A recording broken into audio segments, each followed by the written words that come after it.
नमस्कार दोस्तों, मैं राहुल और स्वागत है आप लोगों का आपके अपनी यूट्यूब चैनल आर के पे। दोस्तों आज के वीडियो में मैं आपको बताने वाला हूं MG12 हिंदी के पूरे सिलेबस के मोस्ट VVI प्रश्नों तथा उसके उत्तरों को मिस कह सकते हैं दोस्त कि आज का जो वीडियो है आप लोगों के लिए महासंग्राम साबित होने वाला है, जिसमें से हम लोग मेजर 12 हिंदी के पूरे VVI क्वेश्चनों को और उसके उत्तरों को जानने वाले हैं, है ना। और इस प्रकार से आपको उत्तर बताए जाएंगे दोस्त कि जीवन में आप कभी इसको भूलोगे नहीं। तो चलिए मैं आपको बताता हूं कि आखिर कौन से VVI क्वेश्चनों की तैयारी आपको इस वीडियो के अंतर्गत में करवाई गई है और कौन से VVI क्वेश्चन आपको पढ़ के जाना है ना। तो देखिए पहले क्वेश्चन की बात करें दोस्त, तो पहला क्वेश्चन में आपको पढ़ना है हिंदी आलोचना को स्पष्ट करते हुए इसकी परिभाषा प्रस्तुत करें। पहला क्वेश्चन क्या है कि हिंदी आलोचना को स्पष्ट करते हुए उसकी परिभाषा प्रस्तुत करें। यही क्वेश्चन को अथवा में पूछ सकता है दोस्त कि हिंदी आलोचना क्या है, इसके विशेषताओं को स्पष्ट करें। मीन्स कह सकते हैं कि ये दोनों में से कोई भी क्वेश्चन पूछेगा दोस्त, आपको वही उत्तर बताना है जो मैंने क्वेश्चन नंबर 1 में करवा दिया है। किसमें? क्वेश्चन नंबर 1 में करवाया है, ठीक है। उसके बाद क्वेश्चन नंबर दूसरा है दोस्त, हिंदी आलोचना के उद्भव व विकास पर प्रकाश डालिए। क्वेश्चन क्या कह रहा है? हिंदी आलोचना के उद्भव व विकास कैसे कैसे हुआ उसके बारे में बताइए। और यही क्वेश्चन में आपको ऐसे पूछ सकता है कि आचार्य शुक्लपूर्व आलोचना पर विश्लेषण प्रस्तुत करिए, या तो आचार्य शुक्लयुगीन हिंदी आलोचना पर प्रकाश डालिए, या फिर आचार्य शुक्लोत्तर हिंदी आलोचना पर संक्षिप्त टिप्पणी लिखिए। ये चारों में से अगर कोई भी क्वेश्चन पूछता है दोस्त तो ये चारों क्वेश्चन एक ही है, क्योंकि हिंदी आलोचना के उद्भव और विकास के अंतर्गत ही ये सारे क्वेश्चन आते हैं, है ना। तो ये चारों में से कोई भी क्वेश्चन पूछेगा आपको वही आंसर लिखना है जो मैं क्वेश्चन नंबर 2 में करवाया हूं, ठीक है। उसके बाद क्वेश्चन नंबर 3 में दोस्त मैं आपको बताऊंगा आलोचना क्या है। साहित्यिक आलोचना के विभिन्न प्रकारों को विस्तार पूर्वक वर्णन कीजिए, ठीक है। ये आपका तीसरा मोस्ट इंपॉर्टेंट क्वेश्चन है। फिर चौथे क्वेश्चन में मैं आपको बताऊंगा हिंदी आलोचना की परंपरा की प्रमुख विशेषताओं का विवेचना करिए या तो वर्णन करिए। ये आपका चौथा मोस्ट इंपॉर्टेंट क्वेश्चन है। फिर मेरे दोस्त पांचवा में मैं आपको बताऊंगा हिंदी आलोचना की ऐतिहासिक विकास यात्रा की समीक्षा करिए। यह आपका पांचवा मोस्ट इंपॉर्टेंट क्वेश्चन है। उसके बाद छठे क्वेश्चन में हम लोग जानेंगे आचार्य हजारी प्रसाद द्विवेदी की आलोचनात्मक दृष्टि पर प्रकाश डालिए। यही क्वेश्चन में आपको ऐसे भी पूछ सकता है कि डॉक्टर नागेंद्र की आलोचनात्मक पद्धति का मूल्यांकन करिए, डॉक्टर नंदुलारे वाजपेयी की आलोचनात्मक दृष्टि पर प्रकाश डालिए, या तो डॉक्टर रामविलास शर्मा की आलोचनात्मक दृष्टि पर प्रकाश डालें, है ना। किसी भी कवि के बारे में अगर आपको पूछे तो मैं आपको क्वेश्चन नंबर 6 इस प्रकार से बताऊंगा कि कोई भी क्वेश्चन पूछेगा आप उसको इजीली बना सकते हो, ठीक है। तो चलिए मेरे दोस्त वीडियो की शुरुआत करते हैं और सबसे पहले जानते हैं हम लोग क्वेश्चन नंबर 1 जो हमारा है हिंदी आलोचना को स्पष्ट करते हुए उसकी परिभाषा प्रस्तुत करें। तो आज का प्रश्न हमारा है हिंदी आलोचना की परिभाषा स्पष्ट करते हुए उसकी विशेषताओं का विवेचन कीजिए। प्रश्न क्या दोस्त कि हिंदी आलोचना की परिभाषा दीजिए तथा उसकी क्या विशेषता है उसके बारे में बताइए, ठीक है। यही क्वेश्चन दोस्त आपको ऐसे पूछ सकता है हिंदी आलोचना क्या है, इसकी प्रमुख विशेषताओं को स्पष्ट करिए। मैं सीधा तरीके से देखें तो क्वेश्चन हम लोग को यही पूछा है कि हिंदी आलोचना किसको कहते हैं उसके बारे में बताइए तथा इसकी क्या क्या मुख्य विशेषता है उसके बारे में बताइए। तो चलिए मेरे दोस्त सबसे पहले मैं आपको बताता हूँ कि आखिर हिंदी आलोचना किसको कहते हैं, ठीक है। तो देखिए बात करते हैं अगर हिंदी आलोचना का, तो हिंदी का मतलब तो सब जानता है, ठीक है। लेकिन आलोचना का मतलब बहुत सारे लोग समझते हैं कि बुराई करना होता है, जबकि आलोचना का मतलब बुराई करना नहीं होता है। आलोचना का मतलब निरीक्षण करना होता है, ठीक है। जैसे मान लीजिए मैंने कोई कहानी लिखा, है ना, तो मैं क्या करूँगा उसका निरीक्षण करूँगा कि इस कहानी में क्या सही है क्या गलत है, ठीक है, कहाँ गलत है और क्या चीज़ सुधार होना चाहिए। इसी चीज़ को हम लोग क्या कहते हैं? आलोचना कहते हैं। क्या कहते हैं? आलोचना, है ना। तो सबसे पहले दोस्त लिखिएगा परिचय। क्या लिखिएगा? परिचय। और परिचय में लिखिएगा इस प्रकार से कि लोग अक्सर सोचते हैं कि आलोचना का मतलब किसी का बुराई करना, लेकिन यह गलत है। आलोचना का सही अर्थ होता है रचना की अच्छाइयों को बताना। जो भी आपने रचनाएं किया है, जैसे कहानी लिखा है, कविता लिखा है, नाटक लिखा है, जो भी रचना किया है उसकी अच्छाई को बताना, ठीक। दूसरा, जहां कमी है वहां सुधार का सुझाव देना। फिर तीसरा है पाठक और लेखक दोनों को सही दिशा दिखाना कि क्या सही होना चाहिए और क्या गलत होना चाहिए। ठीक है, इसी को हम लोग क्या कहते हैं, आलोचना कहते हैं। क्या कहते हैं, आलोचना।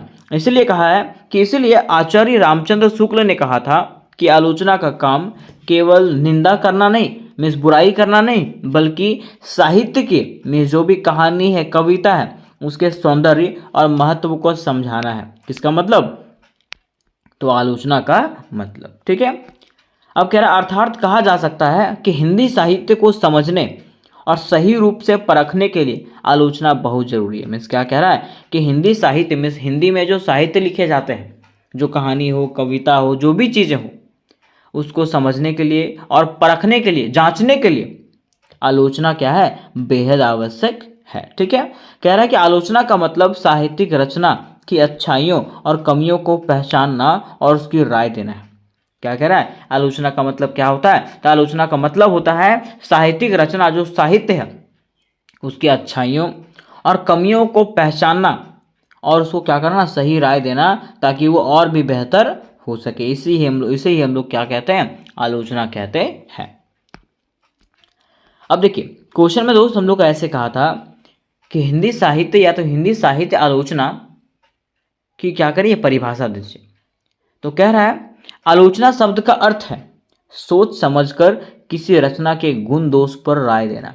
यही चीज मैंने ऊपर बताया आपको कि आलोचना का अर्थ होता है किसी साहित्य को सोच समझ के, किसी साहित्य के ऊपर सोच समझ करके उसके गुण और दोष के बारे में बताना कि आखिर उसमें क्या क्या गुण है और क्या क्या दोष है, क्या क्या सुधार होना चाहिए। इसको सरल शब्दों में, आसान भाषा में हम लोग इस प्रकार से कह सकते हैं कि किसी साहित्यिक रचना का सोच समझ करके मूल्यांकन करना ही आलोचना है।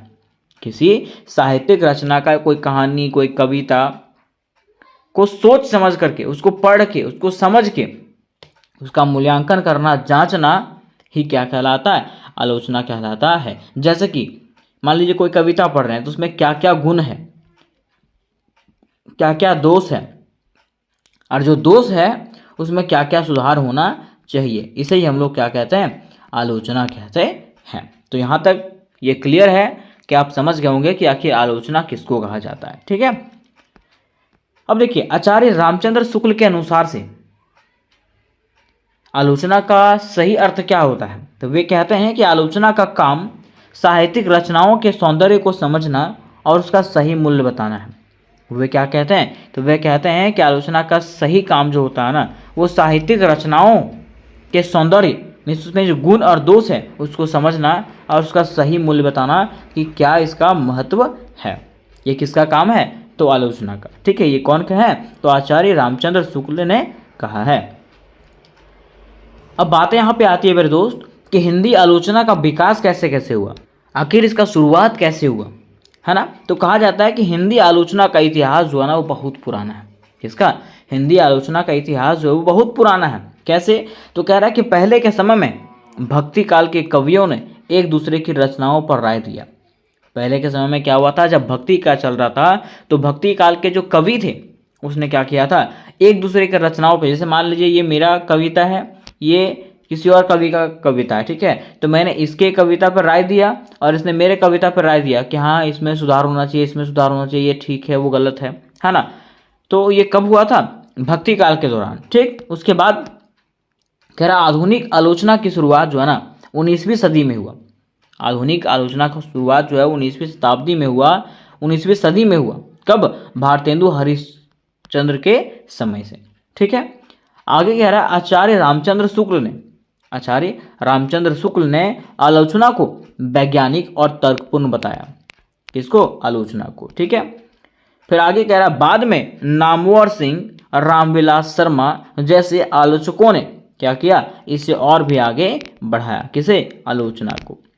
ठीक है, तो यहां तक हम लोगों ने इसके विकास को भी देखा कि आखिर किस प्रकार से इसका विकास हुआ था, कैसे इसका शुरुआत हुआ और कैसे ये आगे बढ़ा।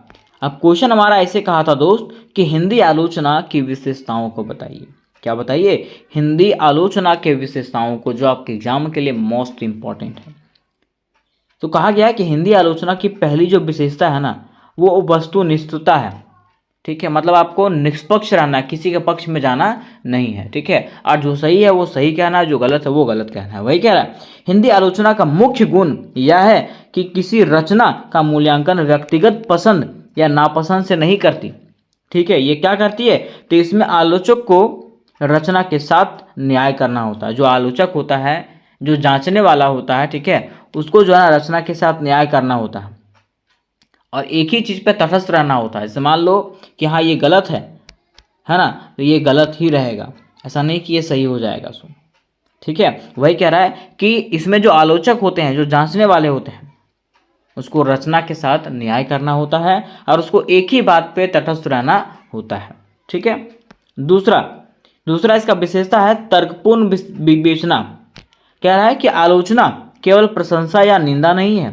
आलोचना का मतलब सिर्फ प्रशंसा करना या तो निंदा करना नहीं होता है, बल्कि यह रचना के प्रत्येक पहलू जैसे कि भाषा, शैली, भाव, विचार, संरचना सभी का जो है ना तर्कपूर्ण विश्लेषण करता है। हर चीज़ के बारे में बताया जाता है।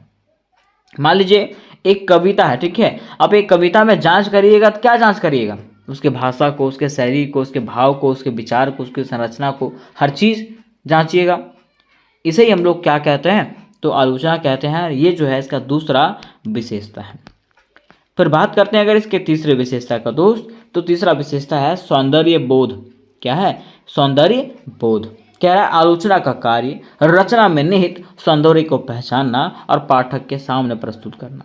क्या कह रहा है, आलोचना का सही कार्य जो होता है ना, वो क्या होता है, तो रचना में निहित जो भी कहानी, कविता है, ठीक है, जो भी नाटक है, उसमें क्या अच्छाई है उसको जनता के सामने क्या करना, प्रस्तुत करना, पाठक के सामने जो पढ़ रहा है उसके सामने प्रस्तुत करना, है ना। कह रहा है यह बताती है कि रचना हमें क्यों अच्छी लगती है। ये जो है ना हमें बताता है कि आखिर ये रचना में क्या खास है, क्या खूबी है और उसमें कौन सी कलात्मकता है। ठीक है, फिर चौथा इसका विशेषता है दोस्त मार्गदर्शन। ये जो है ना मार्गदर्शन भी कराता है। कैसे, कह रहा है आलोचना केवल रचना को समझने में ही मदद नहीं करती बल्कि रचनाकारों को भी मार्गदर्शन देता है। देखिए ये क्या करता है, आलोचना जो है ना सिर्फ रचना को समझता नहीं है, सिर्फ लोगों को समझाता नहीं है, बल्कि ये भी बताता है कि आगे हम लोग को किस प्रकार की रचना करनी चाहिए, है ना। वही कह रहा है अच्छे आलोचक साहित्य में के भावी विकास की दिशा तय करने में मदद करते हैं। मीन्स अच्छे आलोचक जो होते हैं, ठीक है, जो जांचने वाले होते हैं, वो साहित्य की भविष्य में किस प्रकार से विकास हो उसकी दिशा तय करते हैं, उसके दिशा के बारे में बताते हैं। तो ये हमारा चौथा विशेषता हो गया। फिर मेरे दोस्त बारी आती है इसके पांचवें विशेषता का। तो पांचवा विशेषता है गुण दोष का संतुलित मूल्यांकन। इसमें गुणों का भी और दोष का भी मूल्यांकन किया जाता है। सिर्फ ऐसा नहीं कि सिर्फ गुणों के बारे में बताया जाएगा, या तो ऐसा नहीं सिर्फ दोष के बारे में बताया जाएगा, दोनों चीज़ों के बारे में बताया जाता है। तो वही कह रहा है आलोचना का उद्देश्य केवल दोष निकालना नहीं होता, यह रचना की अच्छाइयों और कमियों दोनों को संतुलित ढंग से क्या करता है, सामने रखता है। मीन्स इसके अच्छाई को भी और इसके बुराई दोनों के बारे में बताता है। फिर बारी आती है इसके छठे पॉइंट का, मीन्स छठे विशेषता का, जो है समाज और जीवन से संबंध। क्या है, समाज और जीवन से संबंध। कह रहा आधुनिक हिंदी आलोचना का मानना है कि साहित्य समाज का दर्पण है।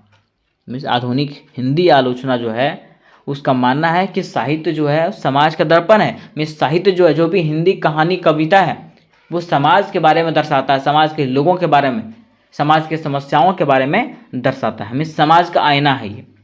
ठीक है, इसलिए आलोचना यह देखती है कि रचना समाज, संस्कृति और जीवन मूल्यों से कैसे जुड़ी हुई है। इसलिए जो आलोचक होता है, जो चेक करने वाला होता है, जो जांचने वाला होता है, वो ये भी देखता है कि जो साहित्य है वो समाज से, समाज की संस्कृति से और वहाँ के जीवन मूल्यों से किस प्रकार से जुड़ा हुआ है। ठीक है, अगर जुड़ा हुआ है तो वो ठीक है, अगर जुड़ा हुआ नहीं है फिर वो कोई मतलब नहीं हुआ। फिर सातवां इसके विशेषता है भविष्य निर्माण में भूमिका। ये क्या करता है, भविष्य में साहित्य के निर्माण में भूमिका निभाता है। कैसे, कह रहा आलोचना साहित्य के विकास की दिशा निर्धारित करती है। आलोचना क्या करती है, साहित्य के विकास की दिशा, कि आखिर साहित्य कैसे विकास करेगा, क्या गलतियां हैं इसमें, क्या सुधार किया जाना चाहिए और क्या सुधार होने से ये विकास करेगा। कह रहा है यह बताती है कि आगे किन विषयों पर रचना होनी चाहिए। कौन बताता है? तो आलोचना जो है ना ये बताता है कि आगे जो है ना कौन से विषय पर रचना होना चाहिए, कौन सा विषय खराब है, कौन सा विषय अच्छा है, कौन सा विषय पे ज़्यादा भविष्य में बेहतर करने की संभावना है। ठीक है, इसके बारे में बताया जाता है। ठीक है, तो यहाँ तक मेरे दोस्त हम लोगों ने इसकी जो विशेषताएं हैं इसको बेहतर तरीके से जाना। अब अंत में बारी आती है इसके निष्कर्ष का। तो निष्कर्ष में दोस्त हम लोग को वही कहना है जो ऊपर में हम लोगों ने पढ़ा है। तो ऊपर में हम लोगों ने क्या पढ़ा? तो यही पढ़ा कि हिंदी जो है, हिंदी आलोचना जो है वो साहित्य का एक महत्वपूर्ण हिस्सा है। क्योंकि अगर मान लीजिए आलोचना नहीं रहेगा, ठीक है, तो हिंदी साहित्य का पहचान कैसे होगा कि वो सही है कि गलत है। इसलिए हिंदी आलोचना साहित्य के लिए क्या है, बहुत जरूरी है। आगे कह रहा है कि यह हमें बताती है कि कोई रचना क्यों अच्छी है या कहाँ कमजोर है। कौन बताता है? तो हिंदी आलोचना बताता है, मीन्स आलोचना बताता है कि आखिर कोई रचना जो है, कोई साहित्य जो है वो क्यों अच्छी है। मान लीजिए हमको ये कहानी अच्छा लगा तो ये कहानी क्यों अच्छा है उसके बारे में, और मान लीजिए अगर ये कहानी खराब लगा तो ये कहानी कहाँ खराब है उसके बारे में बताना है। ठीक है, उसके बारे में बताता भी है। कह रहा है आलोचना का उद्देश्य लेखक को गिराना नहीं बल्कि साहित्य को बेहतर बनाना है। और आलोचना जब किया जाता है, जब उसका निरीक्षण किया जाता है, तो उसका निरीक्षण का मतलब ये नहीं है कि लेखक को गिराया जाए, मीन्स उसके भावनाओं को ठेस पहुंचाया जाए, ऐसा नहीं, बल्कि उस साहित्य को जो है बेहतर बनाया जाए, है ना। और इसी तरह आलोचना साहित्य के विकास में सहायक बनती है। तो उम्मीद करते हैं मेरे दोस्त कि ये प्रश्न को आप क्लियरली समझ गए होंगे। तो आज का प्रश्न हमारा है हिंदी आलोचना के उद्भव और विकास पर प्रकाश डालें। प्रश्न क्या है कि हिंदी आलोचना के उद्भव के बारे में बताइए और विकास के बारे में कि आखिर हिंदी आलोचना जो है उसका उदय कैसे हुआ, ये कैसे आया और कैसे कैसे इसका विकास हुआ उसके बारे में बताइए। ठीक है, अब देखिए अगर हम लोग को हिंदी आलोचना के उद्भव और विकास के बारे में जानना है तो सबसे पहले हम लोग को ये जानना पड़ेगा कि आखिर हिंदी आलोचना किसको कहते हैं। क्या जानना पड़ेगा कि आखिर हिंदी आलोचना किसको कहते हैं। अगर हिंदी आलोचना को समझेंगे तभी हम लोग इसके उद्भव और विकास के बारे में समझ पाएंगे। तो देखिए मेरे दोस्त, बिल्कुल आसान शब्दों में मैं आपको बता देना चाहता हूं कि अगर बात किया जाए हिंदी आलोचना का, किसका? हिंदी आलोचना का, तो आलोचना मतलब होता है बुराई करना। आलोचना मतलब क्या होता है? बुराई करना। लेकिन यहाँ पे जो है आलोचना का मतलब चेंज हो जाता है। आलोचना का मतलब क्या होता है? तो देखिए कहा जा रहा है कि जब हम किसी साहित्यिक रचना, साहित्यिक रचना मतलब क्या होता है? तो मान लीजिए कोई कहानी, कविता या तो नाटक, ठीक है, कह रहा है कि जब हम किसी कहानी, कविता या नाटक के गुण और दोषों को सही तरीके से जांच पड़ताल करते हैं उसे ही हम लोग क्या कहते हैं? आलोचना कहते हैं। ठीक है, मान लीजिए कोई कहानी है तो उसके गुण के बारे में हम लोग जांच करेंगे कि क्या ये सही है कि गलत है, इसमें क्या गलतियां हैं, क्या क्या सुधार होना चाहिए, है ना, क्या ये हमारे समाज के लिए ठीक है। तो इस प्रकार से जांच पड़ताल करने की विधि को ही हम लोग क्या कहते हैं? आलोचना कहते हैं। क्या कहते हैं? आलोचना। ठीक है, तो कोई पूछेगा कि हिंदी आलोचना किसको कहते हैं, तो आपको कहना है दोस्त कि जब हम किसी साहित्यिक रचना के गुण और दोषों के बारे में सही से जांच पड़ताल करते हैं, परीक्षण करते हैं, उसे ही हम लोग क्या कहते हैं? आलोचना कहते हैं। क्या कहते हैं दोस्त? आलोचना कहते हैं। ठीक है, इसको आसान शब्दों में इस प्रकार से भी हम लोग कह सकते हैं कि जब हम किसी कविता, कहानी, नाटक या तो लेख को ध्यान से पढ़ करके यह बताते हैं कि उसमें क्या अच्छा है, क्या कमी है और उसका अर्थ क्या निकलता है, उसमें क्या बदलाव होना चाहिए, उसे ही हम लोग क्या कहते हैं दोस्त? आलोचना कहते हैं। क्या कहते हैं? आलोचना। ठीक है, यहां तक आप एकदम क्लियरली समझ गए होंगे कि आखिर हिंदी आलोचना किसको कहते हैं, है ना। अब देखिए बातें यहां पे आती है कि हिंदी आलोचना की परिभाषा बताइए। क्या बताइए? हिंदी आलोचना की परिभाषा बताइए। तो इसकी परिभाषा की बात करें तो इस प्रकार से लिख सकते हैं दोस्त कि जब कोई विद्वान या तो पाठक किसी लेखक की रचना को ध्यान से पढ़ करके यह बताता है कि उसमें क्या अच्छी बातें हैं और क्या कमियां हैं, तो इसे ही हम लोग क्या कहते हैं? आलोचना कहते हैं। ठीक है, मिस वही कह रहा है कि जब कोई लेखक या तो विद्वान या तो पाठक, मिस पढ़ने वाला, है ना, किसी लेखक की रचना, मिस कहानी, कविता, नाटक या तो लेख को, निबंध को पढ़ करके ये बताता है कि उसमें उस निबंध में क्या क्या अच्छी बातें हैं, उस कहानी में क्या क्या अच्छी बातें हैं, उसमें क्या क्या कमियां हैं, ठीक है, और उसमें क्या सुधार होना चाहिए।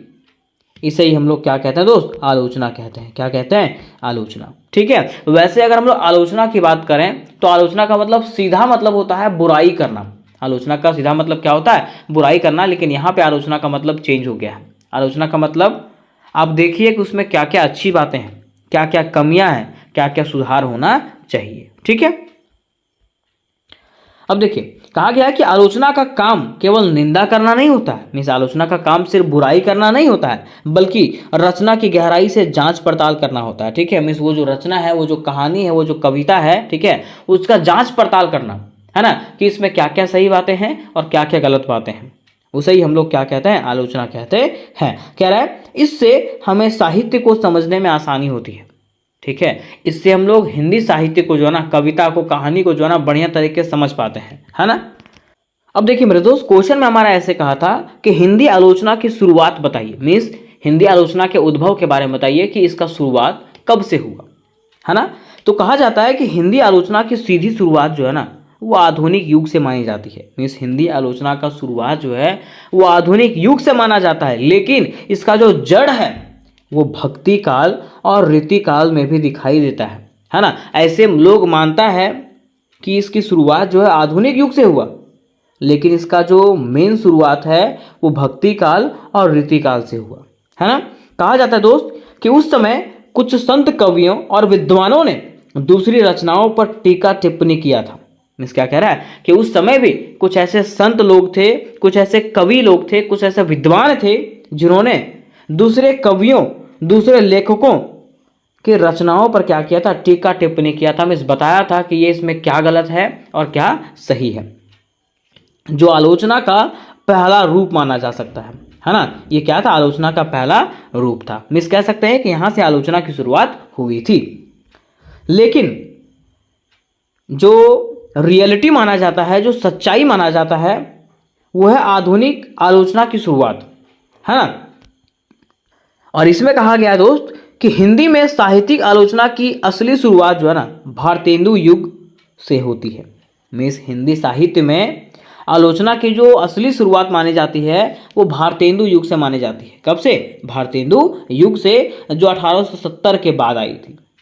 कहा जाता है दोस्त कि भारतेंदु हरिश्चंद्र ने कुछ नाटक और कविताओं की समीक्षा की थी, जिससे आलोचना के परंपरा को दिशा मिला। भारतेंदु हरिश्चंद्र ने क्या किया था, कुछ नाटक और कविताओं की समीक्षा किया था, जांच पड़ताल किया था, और यहीं से जो है आलोचना की परंपरा जो है ना शुरू होती है। कहा जाता है कि उन्होंने रचनाओं की भाषा, विषय और शैली की बात किया। उन्होंने बताया था कि ये जो रचना है उसमें से भाषा किस प्रकार से यूज किया गया है, इसका विषय क्या है, और इसमें किस प्रकार की शैली का उपयोग किया गया है, और क्या ये जो भाषा है, जो विषय है और जो शैली है वो ठीक है कि नहीं है। आगे कहा जाता है कि इसके बाद बालमुकुंद गुप्त, प्रताप नारायण मिश्र और आचार्य रामचंद्र शुक्ल ने आलोचना को मजबूत आधार दिया। मीन्स भारतेंदु जी के बाद जो है यहाँ पे कौन कौन आए, तब बालमुकुंद गुप्त आए, प्रताप नारायण मिश्र आए और आचार्य रामचंद्र शुक्ल आए, है ना। इन्होंने आलोचना को जो है ना क्या किया, मजबूत आधार दिया, मीन्स बेस प्रदान किया। ठीक है, अब यहाँ पे कह रहा है कि हिंदी आलोचना का विकास, हम लोगों ने ये समझा कि उसका उद्भव कैसे हुआ, शुरुआत कैसे हुआ, लेकिन हिंदी आलोचना का विकास, इसका डेवलपमेंट कैसे कैसे हुआ। तो कहा जाता है कि हिंदी आलोचना का विकास मेरे दोस्त धीरे धीरे 4 प्रमुख चरणों में हुआ था। कितने, 4 प्रमुख चरणों में हुआ था, जिसमें से पहला हमारा माना जाता है आचार्य रामचंद्र शुक्ल का युग। कहा जाता है दोस्त कि आचार्य रामचंद्र शुक्ल को हिंदी आलोचना का पिता कहा जाता है। किसको, रामचंद्र शुक्ल को जो है ना हिंदी आलोचना का पिता कहा जाता है। उन्होंने साहित्य को ऐतिहासिक दृष्टि से देखा। उन्होंने कविता, कहानी, नाटक और निबंध को जो है ना इतिहास के दृष्टि से देखा। उन्होंने हिंदी साहित्य का इतिहास नामक प्रसिद्ध पुस्तक भी लिखा। किन्होंने लिखा, तो आचार्य रामचंद्र शुक्ल ने हिंदी साहित्य का इतिहास नामक पुस्तक भी लिखा था।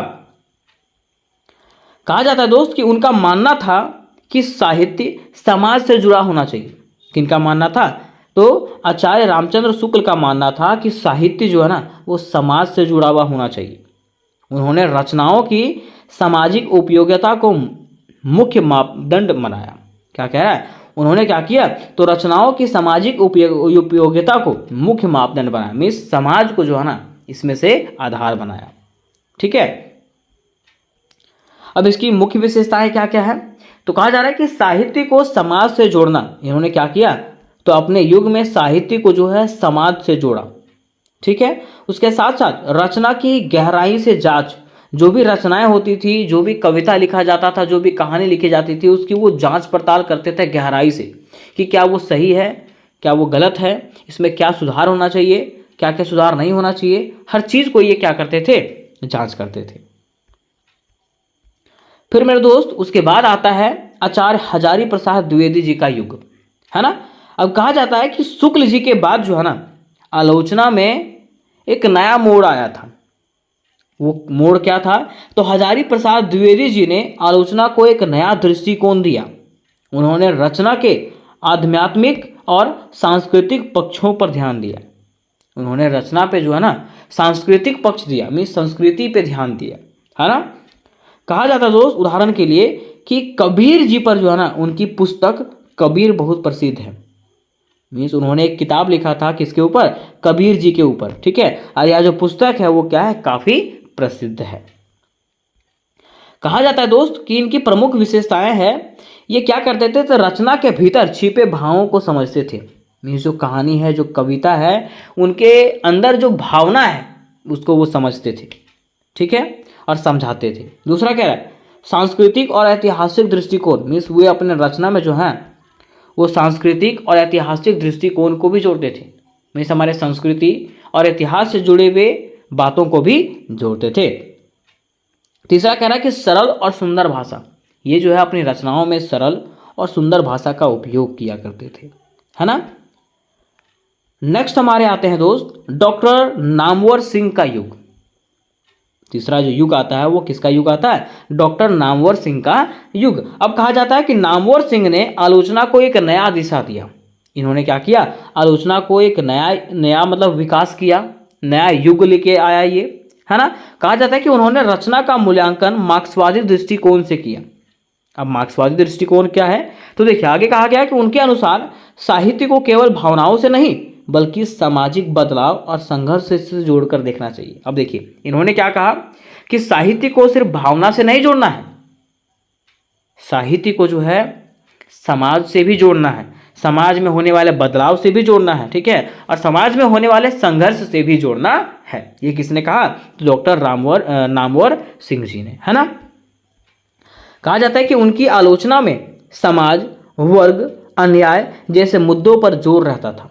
वे जो आलोचना करते थे, ठीक है, उसमें से समाज के बारे में, समाज के वर्ग के बारे में और वहां पे होने वाले अन्यायों के मुद्दों पर जो है ना वो जोर डालते थे। फिर चौथा हमारा आता है दोस्त समकालीन आलोचना। क्या आता है, समकालीन आलोचना, जो आधुनिक और स्त्रीवादी दृष्टिकोण है ना। अब कहा जाता है कि आज के समय में आलोचना के कई नए रूप सामने आए हैं, जैसे कि स्त्रीवादी आलोचना, मीन्स जो महिला लेखन और महिला अनुभवों पर ध्यान देता है। मीन्स वैसे आलोचना जो महिलाओं के लेखन और महिलाओं के अनुभवों पर ध्यान देता है, महिलाओं के बारे में बातें करता है। ठीक है, दूसरा दलित आलोचना, मीन्स वैसा आलोचना जो शोषित वर्ग मतलब समझते हैं जिनका शोषण किया जाता है, ठीक है, उनकी आवाज को उठाती है, उसको हम लोग क्या कहते हैं, दलित आलोचना कहते हैं। तीसरा कह रहा है उत्तर आधुनिक आलोचना, मीन्स जो नए प्रयोगों और विचारों को महत्व देती है। मीन्स नए नए प्रयोगों को और नए नए विचारों को जो महत्व देती है उसको हम लोग उत्तर आधुनिक आलोचना कहते हैं। तो यहाँ तो दोस्तों हम लोगों ने ये कंप्लीट जानकारी प्राप्त किया कि आखिर हिंदी आलोचना का विकास कैसे कैसे हुआ। अब देखिए यहाँ पे हम लोग को पॉइंट बनाना है हिंदी आलोचना के मुख्य आलोचक। हिंदी आलोचना जो है उसके मुख्य आलोचक कौन कौन है, मीन्स मुख्य कवि कौन कौन है ना, मुख्य लेखक कौन कौन है उसके बारे में। ठीक है, तो कह रहा कि हिंदी आलोचना के मुख्य और प्रमुख आलोचक के नाम जो है ना वो इस प्रकार से हैं, जिसमें से पहले हमारे आते हैं आचार्य रामचंद्र शुक्ल। कौन आते हैं, आचार्य रामचंद्र शुक्ल। दूसरे हमारे आते हैं आचार्य हजारी प्रसाद द्विवेदी। तीसरे में आते हैं दोस्त डॉक्टर रामविलास शर्मा। चौथे में आते हैं डॉक्टर नामवर सिंह, पांचवें में आते हैं डॉक्टर नागेंद्र, छठे में आते हैं डॉक्टर रामचंद्र वर्मा, है ना। तो यहाँ तो दोस्तों हम लोगों ने हिंदी आलोचना के इस प्रश्नों को पूरा का पूरा कंप्लीटली जान गया, ठीक है। अब अंत में बारी आती है इसके निष्कर्ष का। तो निष्कर्ष में क्या लिखेंगे दोस्त? तो निष्कर्ष बताने से पहले मैं आपको बताना चाहता हूं कि मैं दोस्त मेजर 11 की पूरी तैयारी करवा चुका हूं। मैं इसके महासंग्राम वीडियो को अपलोड कर दिया हूं, जिसका लिंक डिस्क्रिप्शन बॉक्स में दिया गया, वहां से जा करके आप लोग मेजर 11 की पूरी तैयारी कर सकते हो। उसमें बस एक क्वेश्चन छूटा हुआ था, वो यही था हिंदी आलोचना वाला, ठीक है, जिसको मैंने इस वीडियो के अंतर्गत में कंप्लीट करा दिया, है ना। अब MCQ बनाना है, इसके क्वेश्चन पेपर को दिखाना है, ठीक है। तो आप मुझे कमेंट करके बताएं कि इसका MCQ क्वेश्चन बनना चाहिए और इसके क्वेश्चन पेपर को मैं अपलोड करूं कि नहीं, सो है ना। तो देखिए दोस्त, अगर बात करते हैं निष्कर्ष का, तो निष्कर्ष में लिखेंगे इस प्रकार से कि हिंदी आलोचना ने धीरे धीरे एक लंबे सफर तय किया। किसने? हिंदी आलोचना ने धीरे धीरे लंबा सफर तय किया और इसका विकास जो है ना एक लंबे समय में हुआ। कहा जाता है कि शुरू में जहां आलोचना केवल रचनाओं की व्याख्या तक सीमित थी, वहीं आज जो है यह समाज, राजनीति, संस्कृति और विचारधाराओं से जुड़ चुकी है। मीन्स स्टार्टिंग में जो है ना ये जो है सिर्फ और सिर्फ रचनाओं पर आधारित होती थी, लेकिन आज की बात करें तो आज के समय में जो है ना ये समाज, राजनीति, संस्कृति और विचारधाराओं से भी जुड़ चुकी है। आलोचना की मदद से हम किसी भी साहित्य को बेहतर ढंग से समझ सकते हैं, ठीक है। और इस तरह से दोस्तों हम लोग कह सकते हैं कि हिंदी आलोचना साहित्य का जरूरी हिस्सा है और इसके बिना जो है ना साहित्य क्या है? अधूरा है। तो उम्मीद करते मेरे दोस्त कि ये प्रश्न आपको समझ में आया होगा। तो आज का प्रश्न हमारा है, आलोचना क्या है? साहित्यिक आलोचना के विभिन्न प्रकारों का विस्तार पूर्वक वर्णन करिए। क्वेश्चन क्या है कि आलोचना किसे कहते हैं वो चीज बताइए, तथा साहित्यिक आलोचना के कौन कौन से प्रकार हैं उसके बारे में विस्तार पूर्वक से बताइए। तो सबसे पहले दोस्त हम लोग को ये समझना पड़ेगा कि आखिर आलोचना क्या है, और बिल्कुल आसान शब्दों में बस आपको देखना है और आप समझ जाएंगे, ठीक है। तो देखिए बात करते हैं अगर आलोचना के अर्थ का। किसका? आलोचना के अर्थ का। तो आपको लिखना है दोस्त कि आलोचना शब्द संस्कृत के आलोचन धातु से बना है।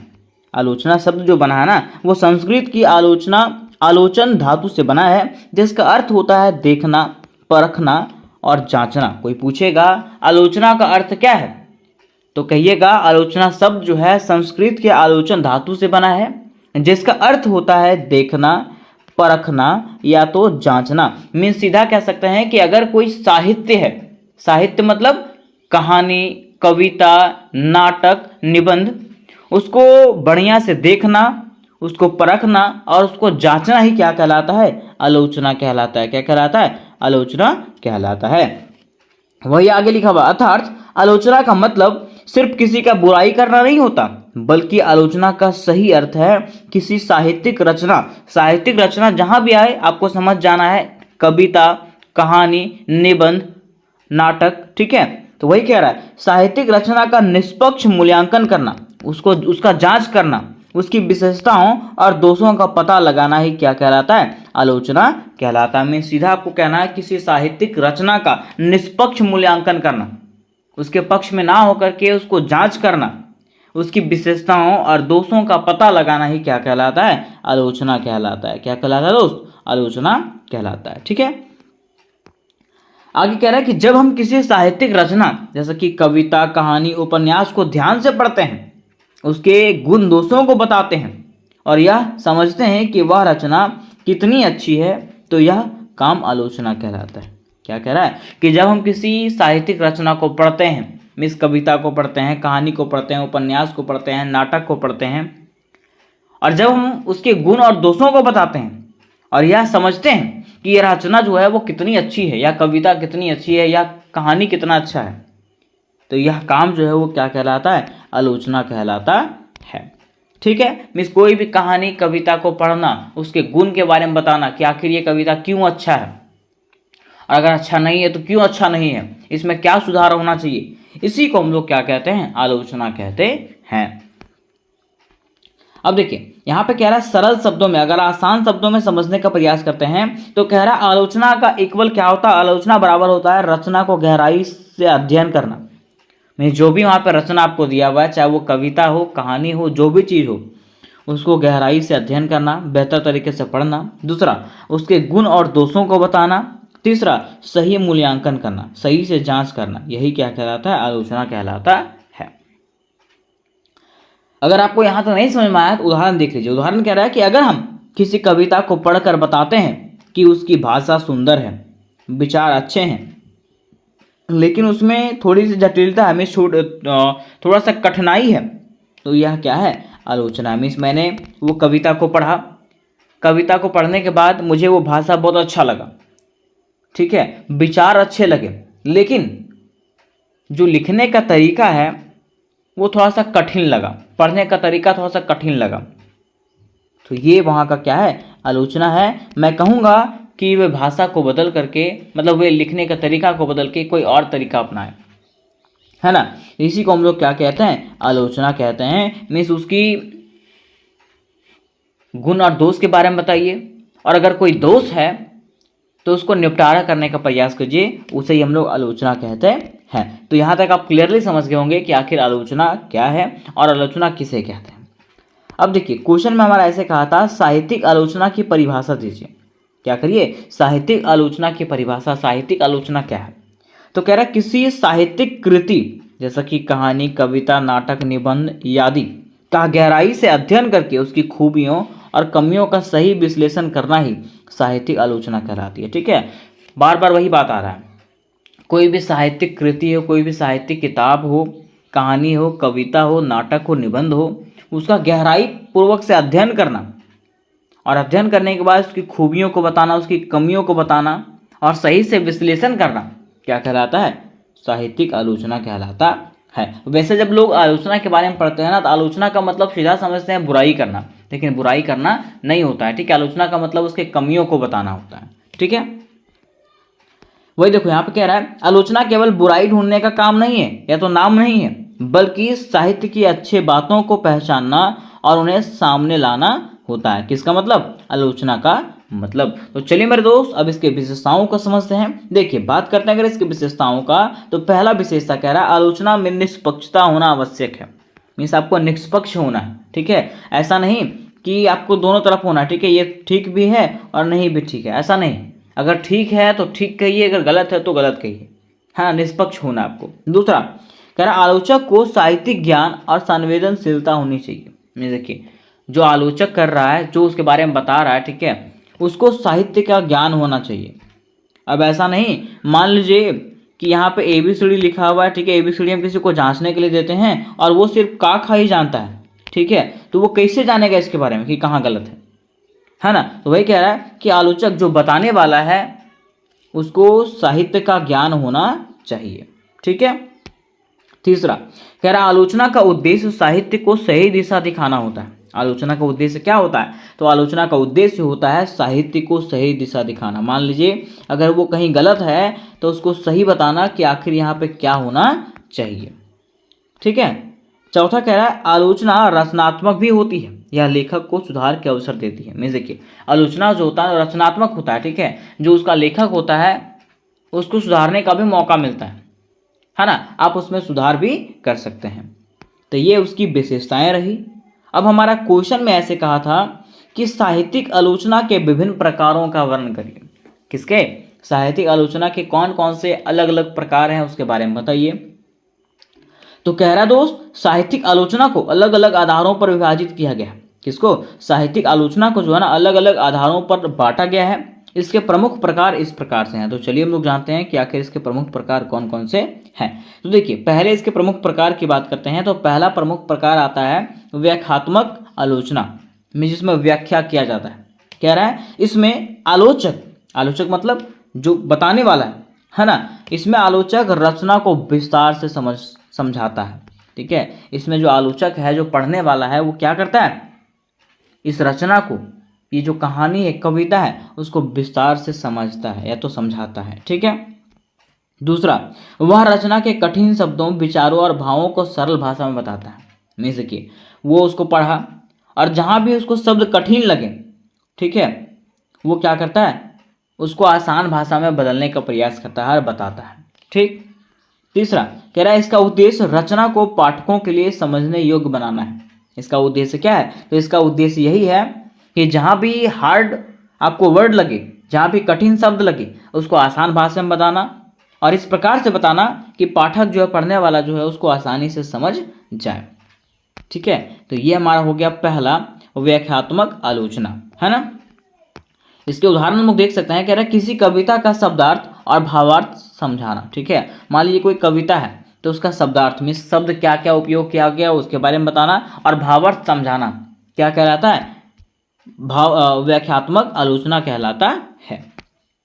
फिर मेरे दोस्त इसका दूसरा प्रकार है मूल्यात्मक आलोचना। मूल्यात्मक आलोचना क्या होता है? तो कह रहा है इसमें आलोचक रचना की अच्छाई और कमी दोनों बताता है। इसमें जो आलोचक होता है वो क्या करता है? तो ये जो रचना है उसकी अच्छाई भी बताता है और कमियों को भी बताता है, दोनों चीज़ बताता है। ठीक है, उसके साथ साथ यह तय करता है कि रचना अच्छी है या नहीं, और ये तय करता है, ये बताता है कि ये जो रचना है वो सही है कि नहीं और उसका साहित्य में कितना महत्व है। ठीक है, क्या वो साहित्य लेखन के लिए परफेक्ट है कि नहीं, ये कौन बताता है? तो मूल्यात्मक आलोचना बताता है ना। कह रहा है इसे हम निर्णयात्मक आलोचना भी कहते हैं। ठीक है, इसमें हम लोग निर्णय भी लेते हैं कि ये सही है कि गलत है, इसलिए इसको निर्णयात्मक आलोचना भी कहते हैं। फिर तीसरा हमारा आता है ऐतिहासिक आलोचना। क्या आता है? ऐतिहासिक। कह रहा है इसमें रचना को उसके समय, परिस्थिति और लेखक के जीवन से जोड़कर देखा जाता है। इसमें जो रचना होती है, ठीक है, उसको उसके समय, उस समय के बारे में, जिस समय के बारे में लिखा जा रहा है, जैसे मान लिया मैंने हड़प्पा सभ्यता के बारे में लिखा, ठीक है, तो उस समय के बारे में जाना जाएगा, परखा जाएगा, उसके परिस्थिति को और लेखक के जीवन से जोड़कर इसको देखा जाएगा। दूसरा, आलोचक यह बताता है कि उस समय का समाज कैसा था। उसमें से आलोचक जो है ना ये बताएगा कि आखिर उस समय का समाज कैसा था और इस रचना में वह समाज कैसा दिखाई देता, मतलब एक्चुअल क्या है, सही क्या है, उस समय का समाज कैसा था और इसमें किस प्रकार से बताया गया है ना। इसी को हम लोग क्या कहते हैं? ऐतिहासिक आलोचना कहते हैं। उदाहरण के तौर पे देखिएगा, कह रहा भारतेंदु हरिश्चंद्र की रचनाओं में 19वीं सदी के समाज की झलक दिखाना, ये क्या कहलाता है? तो हमारा ऐतिहासिक आलोचना कहलाता है। फिर मेरे दोस्त चौथा हमारा इसका प्रकार है सामाजिक आलोचना। क्या है? सामाजिक आलोचना। कह रहा है इसमें रचना के सामाजिक पहलुओं पर ध्यान दिया जाता है। इसमें क्या किया जाता है? तो रचना के सामाजिक पहलुओं पर जो है ना ध्यान दिया जाता है। आलोचक इसमें देखता है कि रचना में समाज की समस्याएं, रीति रिवाज और विचार कैसे दिखाए गए। ये जो आलोचक है, ठीक है, जो जांचकर्मी होता है, वो इसमें देखता है कि ये जो रचना है उसमें समाज की समस्याओं को किस प्रकार से बताया गया है, समाज के रीति रिवाजों को और विचार को किस प्रकार से दिखाया गया है। ठीक है, इसके उदाहरण की बात करें तो उदाहरण में देखिए कहा गया प्रेमचंद्र के उपन्यासों में किसानों और गरीबों की स्थिति का चित्रण करना। यह हमारा क्या कहलाता है? सामाजिक आलोचना। ठीक है, समाज के बारे में बताना।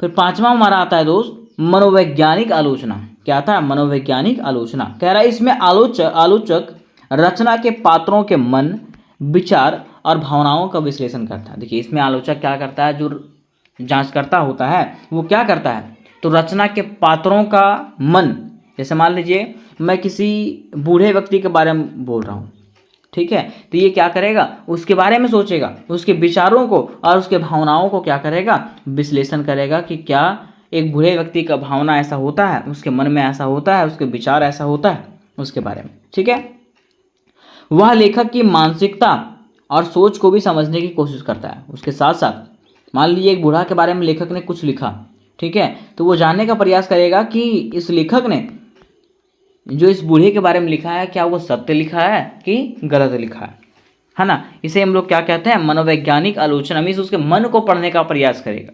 ठीक है, उदाहरण के तौर पे हम लोग कह सकते हैं महादेवी वर्मा की कविताओं में उनके अकेलेपन और दर्द की मनोवैज्ञानिक व्याख्या। मीन्स उनकी जो कविताएं हैं उसमें से उनके अकेलेपन और दर्द की कहानी बताया गया है, व्याख्या किया गया। फिर मेरे दोस्त छठा उनका प्रकार है सौंदर्यात्मक आलोचना। क्या है? सौंदर्यात्मक आलोचना। क्या है? इसमें रचना की सुंदरता, भाव और कलात्मक पर ध्यान दिया जाता है।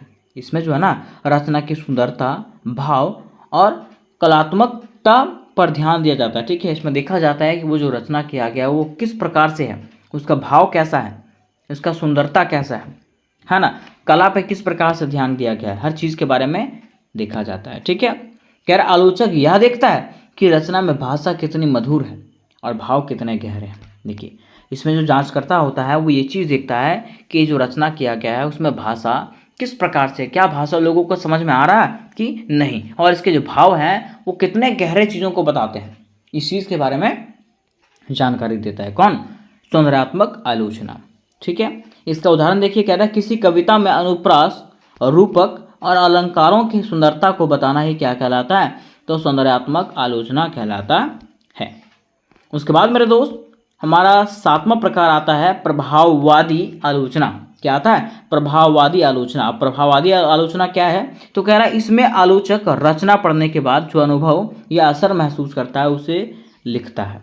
इसमें क्या होता है? आलोचक में जो जांच करता होता है, ठीक है, रचना को पढ़ता है, पढ़ने के बाद उसे जो अनुभव होता है, जो असर महसूस होता है, उसको वो क्या करता है? लिखता है ना।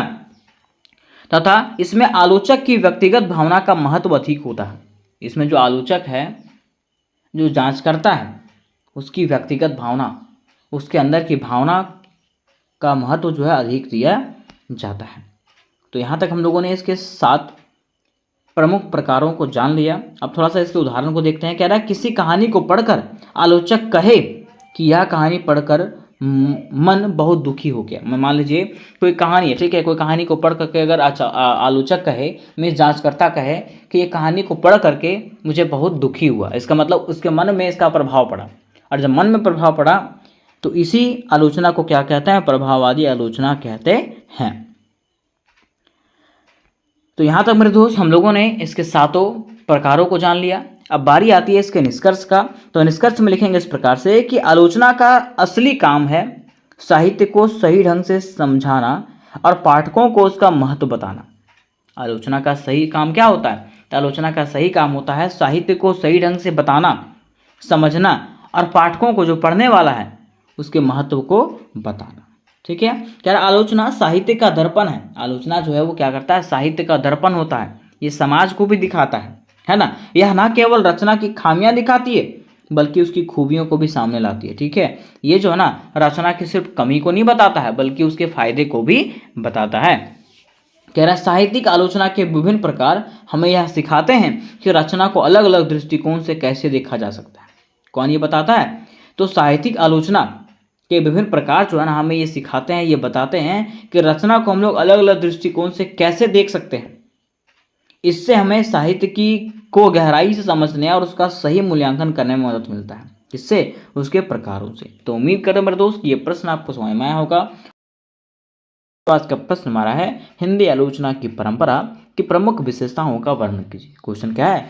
हिंदी आलोचना की जो परंपरा है इसकी प्रमुख विशेषताओं को वर्णन करिए, इसके प्रमुख गुणों के बारे में बताइए। अब मेरे दोस्त अगर हम लोग को जानना है इसके प्रमुख विशेषताओं को, तो सबसे पहले ये समझना पड़ेगा कि आखिर हिंदी आलोचना की परंपरा क्या है ना। अब अगर बात करते हैं हिंदी आलोचना की परंपरा का, तो जैसा कि हम लोगों का परंपरा होता है, जैसा कि हम लोगों का रीति रिवाज होता है, ये पूर्वजों से चला आता है। तो वैसे यहाँ पूछा गया है कि आखिर हिंदी आलोचना की परंपरा जो है वो कब से स्टार्ट हुई, कहाँ से स्टार्ट हुआ, और जब से ये स्टार्ट हुआ है उसकी क्या क्या विशेषताएं रही है, उसके बारे में हम लोगों को जानना है। तो चलिए मेरे दोस्त सबसे पहले मैं आपको बताता हूँ कि आखिर हिंदी आलोचना क्या है। तो आंसर को स्टार्ट करेंगे, और आंसर स्टार्ट करने के बाद स्टार्ट करेंगे हम लोग प्रस्तावना से। किससे? प्रस्तावना से। और लिखेंगे इस प्रकार से दोस्त कि हिंदी साहित्य में आलोचना का बहुत महत्वपूर्ण स्थान है। अब देखिए, जहाँ भी आपका साहित्य दिख जाए, साहित्य का मतलब समझिएगा कहानी, कविता, उपन्यास, नाटक, निबंध, है ना। तो वही कह रहा है हिंदी नाटक में, हिंदी कहानी में, हिंदी कविता में आलोचना का जो है ना स्थान क्या है? बहुत ही महत्वपूर्ण है। क्योंकि आलोचना का अर्थ क्या होता है? वही कह रहा है आलोचना का अर्थ होता है साहित्य की गहरी समझ, कि आप जो कहानी लिख रहे हैं, ठीक है, जो पढ़ रहे हैं, है ना, इसके बारे में आपको बेहतर तरीके से जानना पड़ेगा। ठीक, और जान भी लेते हैं, अगर आप उसको पढ़ रहे हैं तो आप उसका मूल्यांकन भी करिए। मैं सीधा समझिएगा, आलोचना का मतलब होता है कि आप जो कहानी पढ़ रहे हैं उसको पढ़ के देखना, उसको समझना, और जो उसमें गलतियां हैं उसको क्या करना, सुलझाना। ठीक है, जैसे समझिएगा, कह रहा है जैसे एक शिक्षक अपने विद्यार्थी की खूबियों और कमियों को पहचान कर उसे सही दिशा देता है, वैसे ही आलोचक भी साहित्य को समझकर पाठकों को उसकी असली पहचान कराता है। क्या कहा गया, जैसे एक शिक्षक क्या करता है, अपने विद्यार्थी की खूबियों और कमियों को पहचानता है कि आखिर इसके अंदर क्या खूबी है और क्या कमी है ना, और उसको पहचान कर अगर उसके अंदर कोई कमी है तो उसको सही दिशा दिखाता है। वैसे एक आलोचक क्या करता है, कोई भी साहित्य को, चाहे वो कहानी हो चाहे वो कविता हो, उसको बेहतर तरीके से समझता है। समझने के बाद जो है ना, उसकी खूबियों और कमियों को झांकता है, पहचानता है, और पहचानने के बाद उस साहित्य को जो है ना एक नया दिशा देता है कि कौन सा दिशा में उसको चलना चाहिए, कौन सा दिशा में वो चलेगा कि वो बेहतर स्थान प्राप्त कर पाएगा। ठीक है, कह रहा है कि हिंदी आलोचना की परंपरा बहुत पुरानी है और समय के साथ इसमें कई विशेषताएं जुड़ती गई। क्या कह रहा है, हिंदी आलोचना की परंपरा जो है ना वो बहुत पुरानी है और समय के साथ इसमें कई विशेषताएं जुड़ती गई है। तो चलिए हम लोग देखते हैं कि आखिर समय के साथ कैसे कैसे इसकी विशेषताएं जो है जुड़ती गई है। लेकिन उसके पहले हम लोग ये जानेंगे कि आखिर हिंदी आलोचना की परंपरा क्या था और इसका शुरुआत कैसे हुआ। तो कहा जाता है दोस्त कि हिंदी आलोचना का मतलब है साहित्य की गहराई से जांच और मूल्यांकन करना। ये तो हम लोगों ने पहले भी पढ़ा था। कोई भी आपको आलोचना का मतलब पूछेगा तो आपको बताना है कोई भी साहित्य है उसकी खूबियों को पहचानना, ठीक है, उसकी गलतियों को पहचानना और पहचान के उसको सही रास्ता दिखाना। तो वही यहाँ पे कह रहा है, साहित्य की गहराई से जांच करना। जो भी साहित्य है, चाहे वो कहानी है चाहे वो कविता है, ठीक है, उसको गहराई से जांच किया जाए, उसका मूल्यांकन किया जाए, है ना, और उसको सही रास्ता दिखाना ही क्या कहलाता है, आलोचना कहलाता है। कह रहा दोस्त कि इसकी परंपरा बहुत पुरानी है। किसकी परंपरा, तो हिंदी आलोचना की परंपरा जो है वो बहुत पुरानी है और यह जो है समय के साथ क्या हुआ, बदलती गई है। तो चलिए मेरे दोस्त हम लोग जानते हैं कि आखिर ये समय के साथ कैसे कैसे बदलती गई है और इसकी परंपरा क्या है। तो देखिए क्या है, संस्कृत परंपरा से शुरुआत। इसका जो परंपरा है वो किससे शुरू हुआ है, संस्कृत से। किससे, संस्कृत से। कह रहा है हिंदी आलोचना की नींव, इसका जो बेस पड़ा, बेस मतलब समझते हैं, आधार, ठीक है, जैसे घर बनाते हैं तो पिलर देते हैं कि नहीं, और पिलर के नीचे बेस बनाते हैं, ठीक है, तो वही कह रहा है हिंदी आलोचना की जो नींव है वो संस्कृत काव्यशास्त्र परंपरा से पड़ी। किसे, संस्कृत की जो कविता का परंपरा था उससे इसका नींव पड़ा, इसका बेस मजबूत हुआ। ठीक, दूसरा कह रहा है इसकी दूसरा परंपरा जो है, शुरुआत जो है वो भक्ति काल से माना जाता है। कह रहा है इस काल में आलोचना का आधार भक्ति और लोक जीवन था। इस काल में आलोचना का जो आधार था वो क्या था, भक्ति था और लोक जीवन था, है ना। जैसे कि तुलसी, सूरदास, कबीर जैसे कवियों की रचनाएं ईश्वर भक्ति और समाज सुधार से जुड़ी रही। ठीक है, इस दौरान तुलसीदास आए, सूरदास आए, कबीर जी आए, इन्होंने जो रचनाएं किया, इनकी रचनाएं जो है ईश्वर भक्ति और समाज से जुड़ी हुई होती थी। मिस कह रहा है कि शुरुआत इसका संस्कृत परंपरा से हुआ। फिर दूसरा आता है भक्ति काल, जिसमें से भक्ति और समाज सुधार के बारे में बात किया गया। तीसरा आता है भारतेंदु युग। क्या आता है, भारतेंदु युग। ठीक है, कहा जाता है भारतेंदु युग में आलोचना में राष्ट्रीयता और आधुनिक चेतना आई। देखिए क्या कह रहा है, पहले तो यहाँ पे इसका नींव पड़ा काव्य शास्त्र से, ठीक है, दूसरा ये ईश्वर भक्ति और समाज सुधार की बात किया, तीसरा में भारतेंदु युग में क्या हुआ, इसमें राष्ट्रीयता और आधुनिक चेतना आया। ठीक है, लोग जो है राष्ट्र के बारे में सोचने लगे और वो अपने बारे में भी सोचने लगे। कह रहा है साहित्य को देश और समाज से जोड़ा गया। भारतेंदु युग में जो साहित्य आया, ठीक है, उसको समाज और देश से जोड़ा गया था। फिर देखिए उसके बाद चौथा हमारा आता है आचार्य शुक्ल युग, है ना। कहा जाता है कि आचार्य शुक्ल युग में आलोचना को वैज्ञानिक और ऐतिहासिक दृष्टि दिया गया। ठीक है, ये देखिएगा इसका विकास कैसे कैसे हुआ।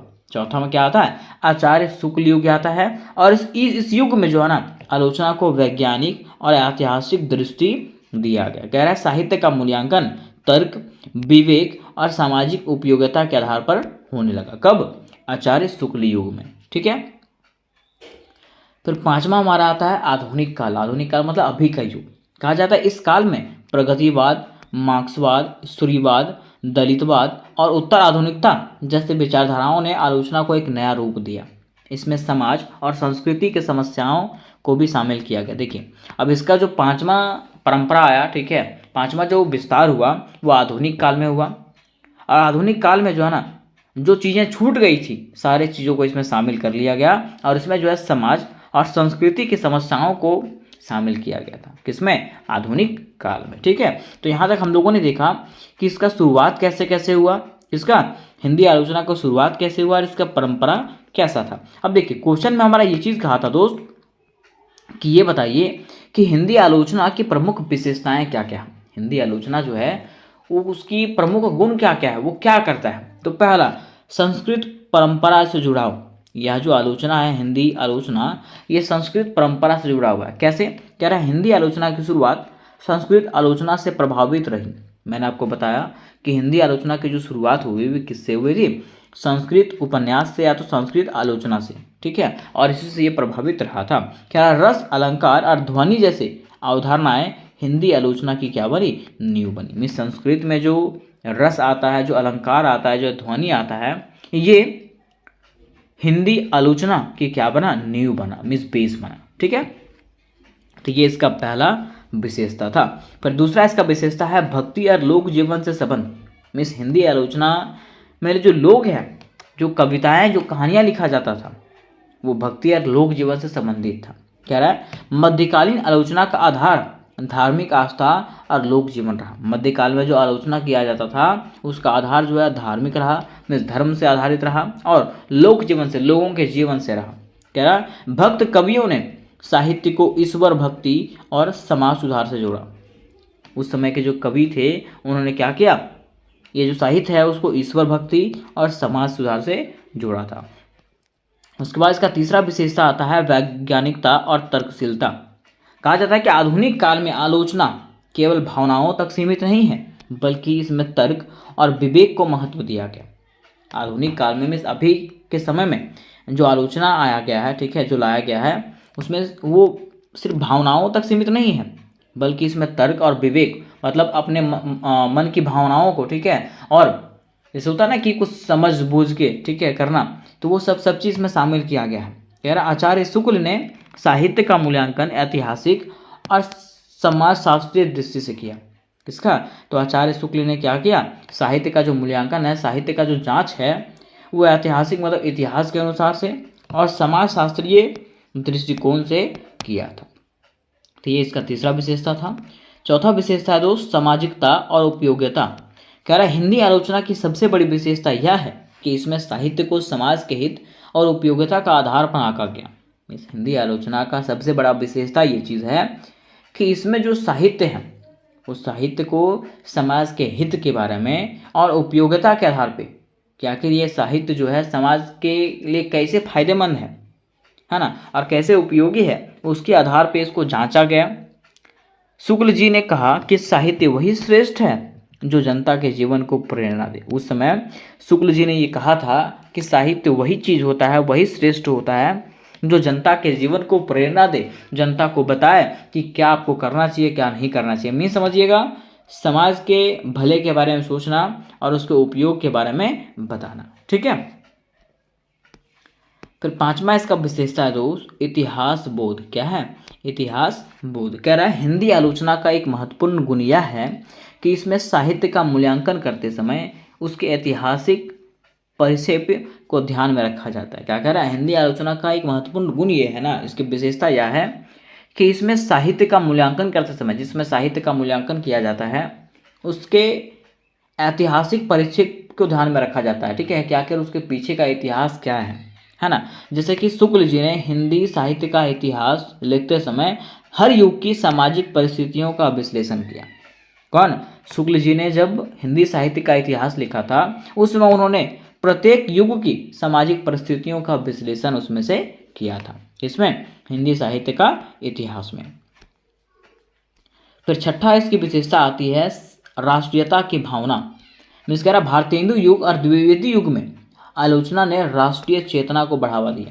भारतेंदु युग और द्विवेदी युग जब आया ना, तो उस समय हिंदी आलोचना ने क्या किया? लोगों के मन में राष्ट्रीय चेतना की भावना को बढ़ावा दिया। उस समय आलोचना का उद्देश्य साहित्य को देश प्रेम और स्वतंत्रता आंदोलन से जोड़ना था। उस समय का जो आलोचना था उसका उद्देश्य बस इतना ही था कि साहित्य को जो है, जो भी कहानी लिखा जाए, जो भी कविता लिखा जाए, जो भी उपन्यास लिखा जाए, उसमें से देश प्रेम और स्वतंत्रता आंदोलन की बात कही जाए, है ना। इस प्रकार से हम लोग कह सकते हैं कि उस समय का जो साहित्य था वो जो है लोगों में राष्ट्रीयता भरने का काम किया था। फिर सातवां हमारा है व्यक्तित्व केंद्रित मूल्यांकन। कह रहा है कि कई आलोचकों ने कवि या लेखक के व्यक्तित्व, उसके जीवन और अनुभवों को साहित्यिक कृति के साथ जोड़कर मूल्यांकन किया। जैसे मान लीजिए हुआ क्या कि कुछ आलोचक जो लेखक थे, उन्होंने क्या किया, कवियों और लेखक के व्यक्तित्व के अनुसार से उनके साहित्यिक कृतियों का मूल्यांकन किया। जैसे मान लीजिए कि मैंने एक कहानी लिखा, ठीक है, तो मैंने एक कहानी लिखा एक लेखक के बारे में, है ना। तो वो आलोचक क्या करता है, उसकी पूरी जानकारी प्राप्त करता है कि क्या इसमें जो लिखा गया है वो सही लिखा गया है, गलत लिखा गया है ना। ये सब चीज़ का मूल्यांकन करता है, ठीक है। आठवां कह रहा है भाषा की सहजता और स्पष्टता। इसका आठवां विशेषता है, इसमें जो भाषा होती है वो क्या होती है, सरल होती है और स्पष्ट होती है। वही कह रहा है हिंदी आलोचना में भाषा सामान्य, साफ और सहज रखने की कोशिश किया गया। तो इसमें हिंदी आलोचना में जो भाषा रखा गया ना, वो सामान्य में सिंपल, साफ और स्पष्ट रखने का कोशिश किया गया है, ताकि पाठक जो है ना आसानी से समझ सके। अब पाठक मतलब क्या है, तो पाठक मतलब होता है पढ़ने वाला, ठीक है। तो यहाँ तो दोस्तों हम लोगों ने ये क्वेश्चन को समझ गया। अब अंत में बारी आती है निष्कर्ष का। तो निष्कर्ष में लिखेंगे इस प्रकार से कि हिंदी आलोचना की परंपरा विविधता से भरी हुई है। हिंदी आलोचना की जो परंपरा है ना, वो अलग अलग रूपों में भरी हुई है। कभी समाज की बात होती थी, तो कभी देश प्रेम की बात होती थी, मतलब अलग अलग तरीके से बात यहाँ पे कहा गया है। कह रहा है यह जो परंपरा है संस्कृत काव्यशास्त्र से शुरू होकर के भक्ति युगीन भावुकता, भारतेंदु युगीन राष्ट्रीयता, शुक्ल युगीन वैज्ञानिकता और आधुनिक युगीन वैचारिक बहसों तक पहुँचती है। में देखिए हुआ क्या कि यह जो परंपरा शुरू हुई वो संस्कृत के काव्यशास्त्र से शुरू हुआ, ठीक है, और जो अंत हुआ वो आधुनिक युग में वैचारिक मतलब व्यक्तियों के गुणों के बारे में बहस करके अंत हुआ, ठीक है। कह रहा संक्षेप में कह सकते हैं कि हिंदी आलोचना केवल साहित्य की अच्छाई और बुराई बताने तक सीमित नहीं है, बल्कि यह जो है समाज, संस्कृति और जीवन को समझने का एक साधन भी है। क्या? हिंदी आलोचना। तो उम्मीद करते हैं मेरे दोस्त कि ये क्वेश्चन आप समझे होंगे। इसका प्रश्न हमारा है हिंदी आलोचना की ऐतिहासिक विकास यात्रा की समीक्षा कीजिए। क्वेश्चन क्या है, हिंदी आलोचना जो है ना उसकी ऐतिहासिक विकास यात्रा, इसका इतिहास क्या रहा है ना, और किस प्रकार से ये विकास किया है, कौन, हिंदी आलोचना, उसके बारे में बताइए। अब अगर हिंदी आलोचना की विकास यात्रा को समझना है दोस्त, तो सबसे पहले हम लोग को ये समझना पड़ेगा कि आखिर हिंदी आलोचना क्या है। अब देखिए जहाँ भी आलोचना का शब्द है, क्या, जहाँ भी आलोचना का शब्द है मेरे दोस्त, आपको एक ही चीज़ समझना है, उसके अच्छाई और बुराई के बारे में जानना है ना। आलोचना मतलब क्या होता है, अच्छाई और बुराई के बारे में जानना, ठीक है। अब यहाँ पे हिंदी आलोचना का मतलब क्या है, तो आप लोग जानते होंगे कि बहुत सारा कहानी होता है, बहुत सारा कविता होता है, ठीक है, कई निबंध होते हैं, कई उपन्यास होते हैं। तो ये सब जो साहित्य है उसके अच्छाई और बुराई को जांचना तथा उसमें क्या सुधार होना चाहिए, इसी को हम लोग क्या कहते हैं, हिंदी आलोचना कहते हैं। क्या कहते हैं दोस्त, हिंदी आलोचना, है ना। तो आखिर इसका विकास कैसे कैसे हुआ, शुरुआत किसने किया, इस चीज़ के बारे में हम लोग जानेंगे। तो सबसे पहले दोस्त लिखेंगे भूमिका। क्या लिखेंगे, भूमिका, और लिखेंगे इस प्रकार से कि किसी भी साहित्य के विकास में आलोचना बड़ा महत्व होता है। क्या कह रहा है, किसी भी साहित्य के विकास में आलोचना का जो है ना बड़ा महत्व होता है। क्यों? क्योंकि मान लीजिए साहित्य का मतलब क्या हो गया, कहानी, कविता, उपन्यास, निबंध, है ना। उसमें अगर सही और गलत चीज़ चुना ही नहीं जाएगा, मीन्स अच्छाई और बुराई उसका सुना ही नहीं जाएगा या तो जांचा ही नहीं जाएगा, तो क्या वो साहित्य विकास कर पाएगा? नहीं। तो वही कह रहा है किसी भी साहित्य के विकास में आलोचना जो है उसका बड़ा महत्व होता है। आलोचना का मतलब केवल निंदा करना नहीं, मतलब केवल बुराई करना नहीं, इसका असली अर्थ है साहित्य की अच्छाई बुराई को बताना तथा उसे समझना और पाठकों को सही दिशा देना। देखिए मान लीजिए कोई कहानी है, ठीक है, कहानी को वो पढ़ेगा, उसको जांचेगा, उसके अच्छाई को बताएगा, उसके बुराई को बताएगा, जहाँ पे उसका बुराई है ना, वहाँ पे उसको सुधारने का भी प्रयास करेगा। इसी को हम लोग कहते हैं हिंदी आलोचना। तो हम लोग ये तो समझ गए कि आखिर हिंदी आलोचना क्या है। अब इसका विकास दोस्त कैसे कैसे हुआ, इस चीज़ को हम लोग जानेंगे, क्योंकि क्वेश्चन हमारा यही है ना। तो देखिए कह रहा है आलोचना साहित्य के लिए दर्पण की तरह है। अगर बात करते हैं आलोचना का दोस्त, तो आलोचना जो है ना साहित्य के लिए दर्पण के समान है। इस साहित्य में जो सच्चाई है और जो झूठाई है, मतलब जो गुण है और जो निर्गुण है, जो अच्छा है, जो अच्छाई है और जो बुराई है, हर चीज़ को जो है ना आईने के भांति दिखाता है। जिस प्रकार से एक आईना में हम लोग फेस देखते हैं, ठीक है, तो जैसे हम लोग होते हैं उसी प्रकार से आईना में दिखाता है। तो उसी प्रकार से आलोचना जो है वो साहित्य के लिए आईना के समान है ना। इसके अच्छाइयों को और बुराइयों को कौन दिखाता है, तो आलोचना ही दिखाता है। कह रहा दोस्त हिंदी आलोचना की भी लंबी यात्रा रही है। हिंदी आलोचना जो है ना उसकी भी लंबी यात्रा रही है, जिसे हम अलग अलग चरणों में समझ सकते हैं। तो चलिए हम लोग जानते हैं कि आखिर किस किस प्रकार से और किस किस चरणों में हिंदी आलोचना की विकास हुआ है। तो पहला हमारा जो दौर आता है वो आता है प्रारंभिक दौर। कौन आता है, प्रारंभिक दौर, जो आधुनिक काल से पहले, आधुनिक काल के शुरू होने से पहले, आधुनिक मतलब अभी का समय शुरू होने से पहले आया था, है ना। कहा गया दोस्त कि भक्ति काल और रीति काल में कवियों की रचनाओं की चर्चा तो होती थी, लेकिन उसे आलोचना नहीं कहा जा सकता था। क्या कह रहा है कि भक्ति काल के समय में और रीति काल के समय में भी कवियों की रचनाओं की चर्चा तो होती थी। मीन्स कवि जो रचना करते थे, जो कविता लिखते थे, उसकी चर्चा तो होती थी, जांच पड़ताल तो होती थी, लेकिन उसको आलोचना नहीं कहा जा सकता। उसे समय साहित्य की प्रशंसा और गुणगान ही ज़्यादा होता था। मतलब उस समय जो है ना वो जो साहित्य है उसकी प्रशंसा और गुणगान ही होता था, उसकी बुराइयों के बारे में बताया नहीं जाता था। मीन्स उसके अच्छाइयों के बारे में ही बताया जाता था, चाहे जांच हो चाहे कुछ भी चीज़ हो, सिर्फ और सिर्फ उसके अच्छाइयों के बारे में बताया जाता था।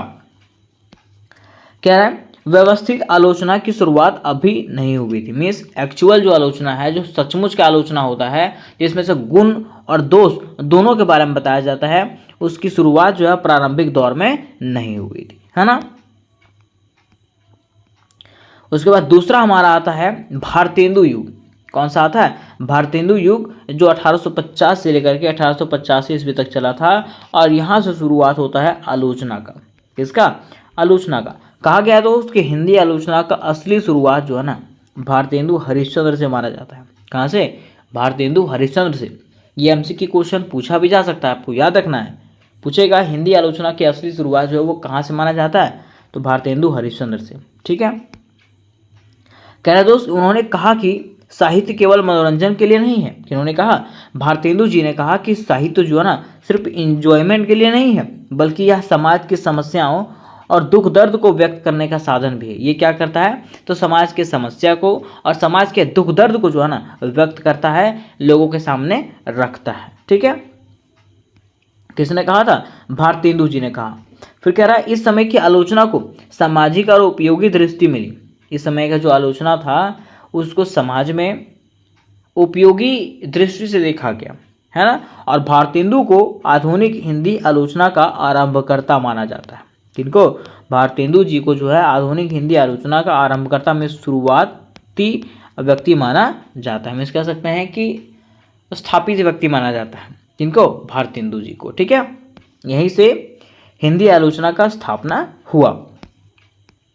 उसके बाद तीसरा हमारा आता है द्विवेदी युग। कौन आता है, द्विवेदी युग, जो 1900 से लेकर के 1920 ईस्वी तक चला था। कह रहा दोस्त कि भारतेंदु के बाद महावीर प्रसाद द्विवेदी ने आलोचना को और मजबूत किया। भारतेंदु जी के बाद कौन आए, तो महावीर प्रसाद द्विवेदी जी आए, और इन्होंने आलोचना को और भी क्या किया, मजबूत रूप दिया। कैसे, कह रहा उन्होंने साहित्य में नैतिकता और समाज सुधार पर जोर दिया। उन्होंने क्या किया, जो साहित्य है उसमें नैतिकता में सच्चाई और समाज को सुधारने वाली बातों पर जोर दिया, है ना। कह रहा उनकी आलोचना पाठकों को अच्छे बुरे की शिक्षा देती थी। उनकी जो आलोचना थी वे जो है ना पाठकों को, मिस पढ़ने वालों को बताती थी कि क्या अच्छा है और क्या बुरा है, क्या अच्छा है और क्या खराब है ना। आगे कह रहा है इसी कारण इस दौर की आलोचना को उपदेशनात्मक आलोचना कहा जाता है। इसलिए इस दौर का मीन्स इस समय का जो आलोचना है उसको उपदेशनात्मक, क्योंकि इसमें से द्विवेदी जो है ना उपदेश देते थे कि क्या आपके लिए सही है, क्या आपके लिए गलत है ना, क्या आप लोगों के लिए करोगे, क्या समाज के लिए कर रहे हो, और क्या समाज के लिए बेहतर है और खराब है, इस चीज़ के बारे में बताते थे। कौन? द्विवेदी युग में द्विवेदी जी। इसलिए इसको उपदेशात्मक आलोचना भी कहा जाता है। उसके बाद चौथा हमारा जो चरण आता है दोस्त वो आता है शुक्ल युग और छायावाद। क्या आता है? शुक्ल युग और छायावाद, जो 1920 से लेकर के 1940 ईस्वी तक माना जाता है। कह रहा है कि यह काल हिंदी आलोचना का स्वर्ण युग कहलाता है। यह जो समय है दोस्त ये हिंदी आलोचना का स्वर्ण युग, स्वर्ण युग मतलब समझते हैं सोने का युग जिसमें से सब कुछ था, है ना। कह रहा है आचार्य रामचंद्र शुक्ल को हिंदी का सबसे बड़ा आलोचक माना जाता है। किनको? रामचंद्र शुक्ल को जो है ना हिंदी का सबसे बड़ा आलोचक माना जाता है। कह रहा है दोस्त उन्होंने हिंदी साहित्य का इतिहास लिखा और आलोचना को वैज्ञानिक आधार दिया। उन्होंने क्या किया? हिंदी साहित्य का इतिहास लिखा कि आखिर हिंदी साहित्य का इतिहास क्या है, और आलोचना को जो है ना वैज्ञानिक आधार दिया। वैज्ञानिक आधार पे जो है ना उन्होंने क्या किया? आलोचना किया, मीन्स उसका जांच पड़ताल किया। ठीक है, क्वेश्चन आपको पूछेगा आचार्य रामचंद्र शुक्ल को हिंदी का क्या कहा जाता है, तब बताना है आचार्य रामचंद्र शुक्ल को सबसे बड़ा आलोचक कहा जाता है। या तो आपको पूछेगा हिंदी का सबसे बड़ा आलोचक किसे माना जाता है, तो आचार्य रामचंद्र शुक्ल जी को। ठीक है, आगे कह रहे दोस्त कि शुक्ल जी ने कहा कि साहित्य का काम केवल सौंदर्य दिखाना नहीं बल्कि जीवन की सच्चाई और समाज के दुख दर्द को प्रकट करना है। ये किसने कहा? तो शुक्ल जी ने कहा कि साहित्य का काम, में साहित्य मतलब क्या? कहानी, कविता, उपन्यास, निबंध, इसका जो काम है सिर्फ सुंदरता दिखाना नहीं, मतलब सिर्फ एंजॉय करवाना नहीं, बल्कि ये जो है ना इसका काम होता है जीवन की सच्चाई को दिखाना, समाज के दुख दर्द को प्रकट करना, है ना। आपने देखा होगा कि बहुत सारे नाटक वाले आते हैं जो क्या करते हैं, अपने नाटक के थ्रू समाज में हो रही समस्याओं को दिखाते हैं। ठीक है, तो वही इन्होंने कहा था कि साहित्य का काम इस कहानी, कविता, नाटक और जो उपन्यास है इसका काम सिर्फ एंजॉय करवाना नहीं होता है बल्कि सच्चाई दिखाना और समाज के दुखों संकटों को बताना। ठीक है, इसी में कह रहा दोस्त कि इसी समय छायावाद के कवि जैसे प्रसाद, निराला, पंत और महादेवी वर्मा की कविताओं पर भी आलोचना किया गया। किस समय?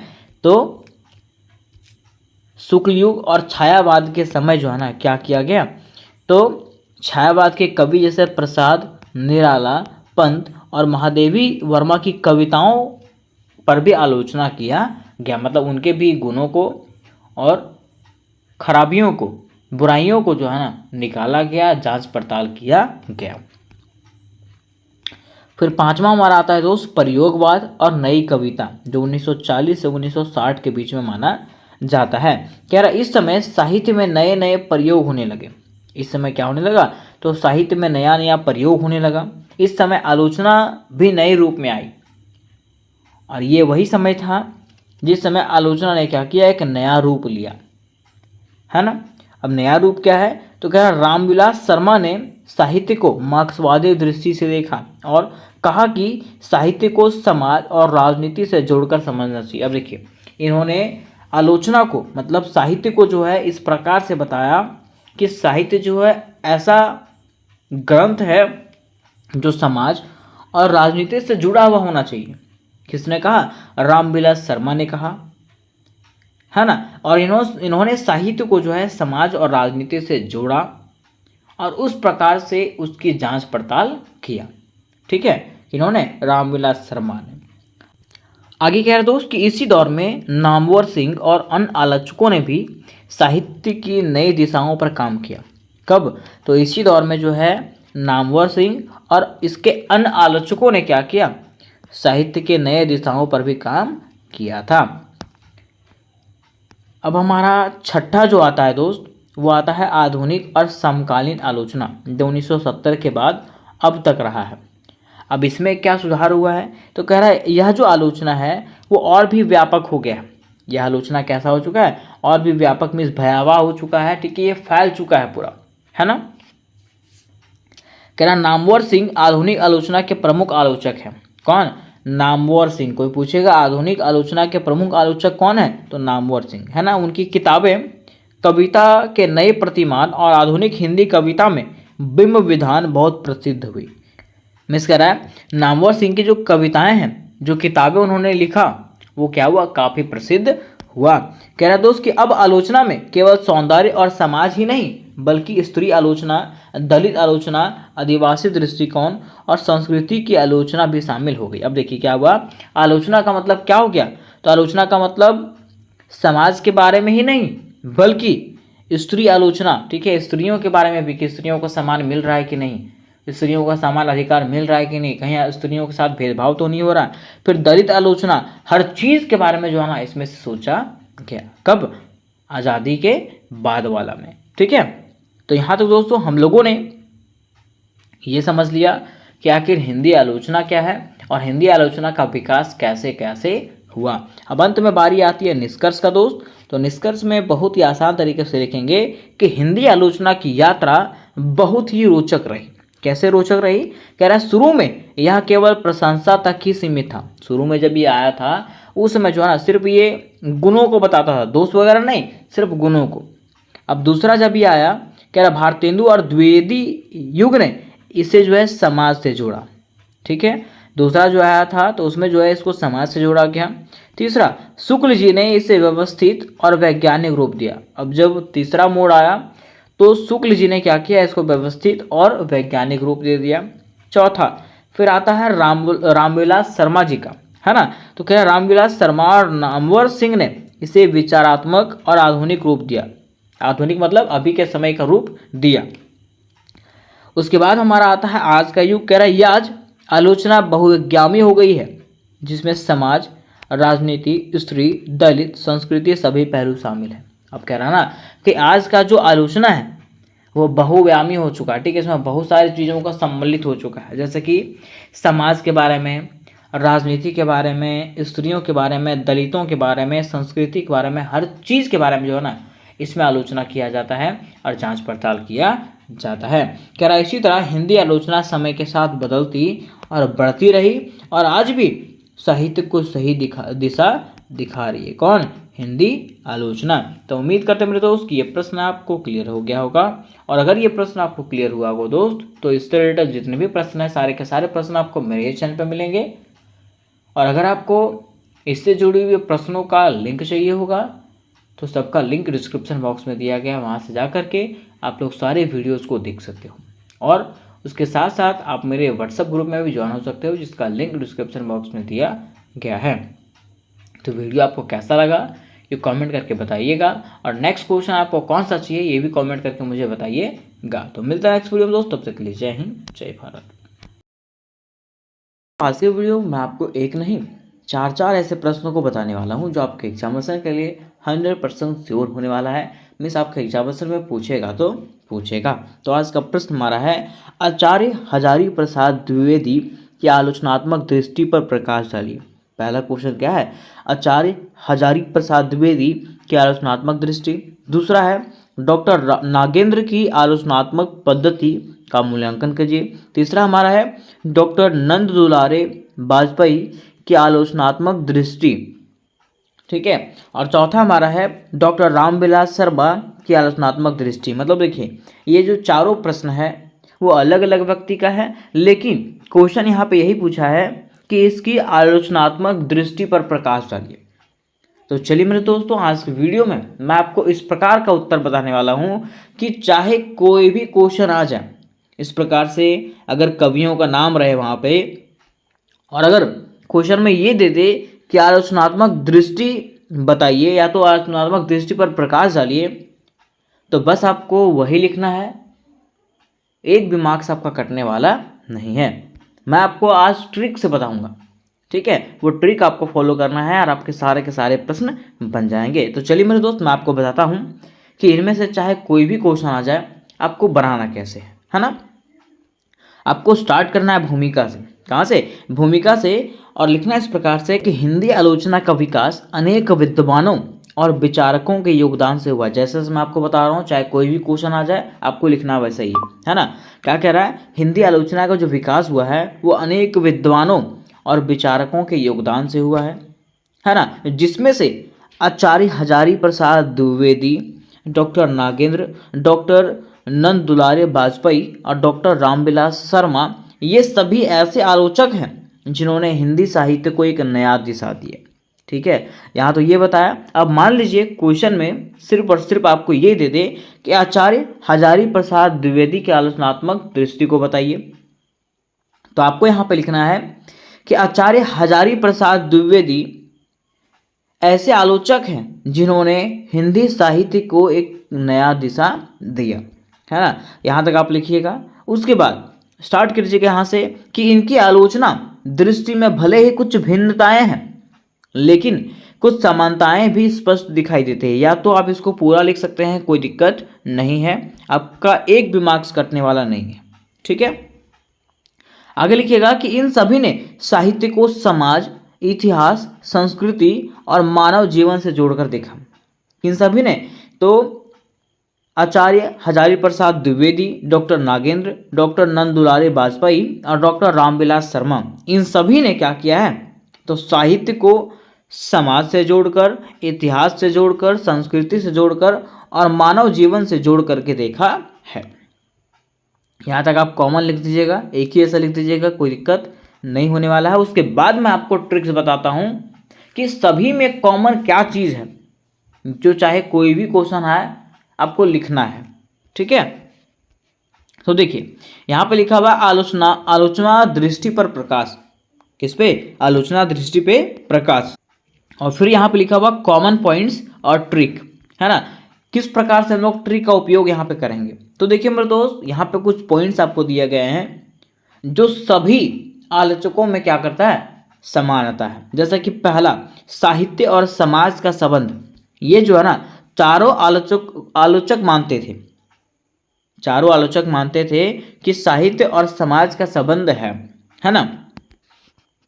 तो इसमें से आप कोई भी आलोचक का नाम आ जाए, आप ये पॉइंट डाल सकते हो पहला, कि साहित्य और समाज का संबंध। इस प्रकार से लिखिएगा कि चारों आलोचक मानते थे कि साहित्य केवल कल्पना नहीं बल्कि समाज का दर्पण है। ठीक है, यहाँ पे चारों बारे में बताया गया, लेकिन अगर सिर्फ एक बारे में लिखना तो आपको लिखना है आचार्य हजारी प्रसाद द्विवेदी मानते थे कि साहित्य केवल कल्पना नहीं बल्कि समाज का क्या है? दर्पण है ना। आप एक के बारे में भी लिख सकते हो और सभी के बारे में भी लिख सकते हो, कोई दिक्कत नहीं है। फिर देखिए दूसरा पॉइंट बनाइएगा इतिहास बोध। क्या बनाइएगा? इतिहास बोध। और लिखना है कि इन सब की आलोचना में ऐतिहासिक दृष्टि और परंपरा का गहरा प्रभाव है। अब इन सभी मतलब वो चारों के बारे में कह रहा है, लेकिन अगर आपको स्पेशली किसी के बारे में कहना है तो आपको लिखना है आचार्य हजारी प्रसाद द्विवेदी की आलोचना में ऐतिहासिक दृष्टि और परंपरा का गहरा प्रभाव है। इस प्रकार से आपको दूसरा पॉइंट खत्म करना है। फिर तीसरा पॉइंट है भारतीय संस्कृति और परंपरा, है ना, जो सभी आलोचकों में सेम है। तो वही लिखा हुआ है कि सभी ने भारतीय जीवन मूल्यों, संस्कृति और दार्शनिक दृष्टियों का महत्व दिया। तो अगर आपको एक के बारे में लिखना है तो यहाँ पर लिखना है आचार्य हजारी प्रसाद द्विवेदी ने भारतीय जीवन मूल्यों, संस्कृति और दार्शनिक दृष्टियों का महत्व दिया, ऐसे करके। ठीक है, उसी प्रकार से आपका 4 वाला भी रहेगा, है ना, 5 वाला भी रहेगा। ठीक है, उसके बाद 6 वाला भी रहेगा, 7 वाला भी रहेगा। ठीक है, और 7 के बाद आने के बाद, है ना, जब 7 तक आप सेम लिख लीजिएगा पॉइंट, ये पॉइंट्स है ना, पॉइंट्स बना के आप लिख लीजिए, चाहे कोई भी पॉइंट्स में आ जाए, चाहे कोई भी कवि के बारे में पूछे, आपको इन पॉइंट्स को बना करके जो है ना आंसर लिखना है। तो चलिए अब मैं आपको इसको विस्तार से बताता हूँ। पहला हमारा पॉइंट था साहित्य और समाज का संबंध। अगर आपको एक कवि के बारे में लिखना है तो कैसे लिखिएगा? तो देखिए दोस्त, कह रहा है कि इन चारों आलोचकों का मानना था कि साहित्य का असली मूल्य तभी समझा जा सकता है जब उसे समाज से जोड़कर देखा जाए। देखिए, इन चारों आलोचकों का यही मानना था कि साहित्य का जो असली मूल्य होता है वो तभी समझा जा सकता है जब उसे समाज से जोड़कर देखा जाएगा तब। है ना। अब यहाँ पे अगर मान लीजिए आपको एक के बारे में लिखना है तो आपको लिखना है डॉक्टर हजारी प्रसाद द्विवेदी का मानना था कि साहित्य का असली मूल्य तभी समझा जा सकता है जब उसे समाज से जोड़कर देखा जाए, है ना। कह रहा है वे कहते थे कि साहित्य केवल मनोरंजन का साधन नहीं बल्कि यह समाज की समस्याओं, संघर्षों और सपनों का दर्पण है। ये कौन कहते थे? तो वो चारों आलोचक कहते थे, लेकिन जिसके बारे में आप लिखोगे उसका नाम यहाँ पे लिख दीजिएगा, ठीक। उसके बाद पॉइंट बनाइएगा कि हजारी प्रसाद द्विवेदी ने कबीर जैसे संत कवियों को समाज सुधारक के रूप में प्रस्तुत किया, ठीक। फिर दूसरा है डॉक्टर नागेंद्र ने साहित्य को समाज की चेतना से जोड़ा। अब जिसके बारे में आप लिखिएगा उसका पॉइंट यहाँ पे लिख दीजिएगा, है ना। तीसरा, डॉक्टर वाजपेयी ने साहित्य में जीवन की सच्चाई को देखा।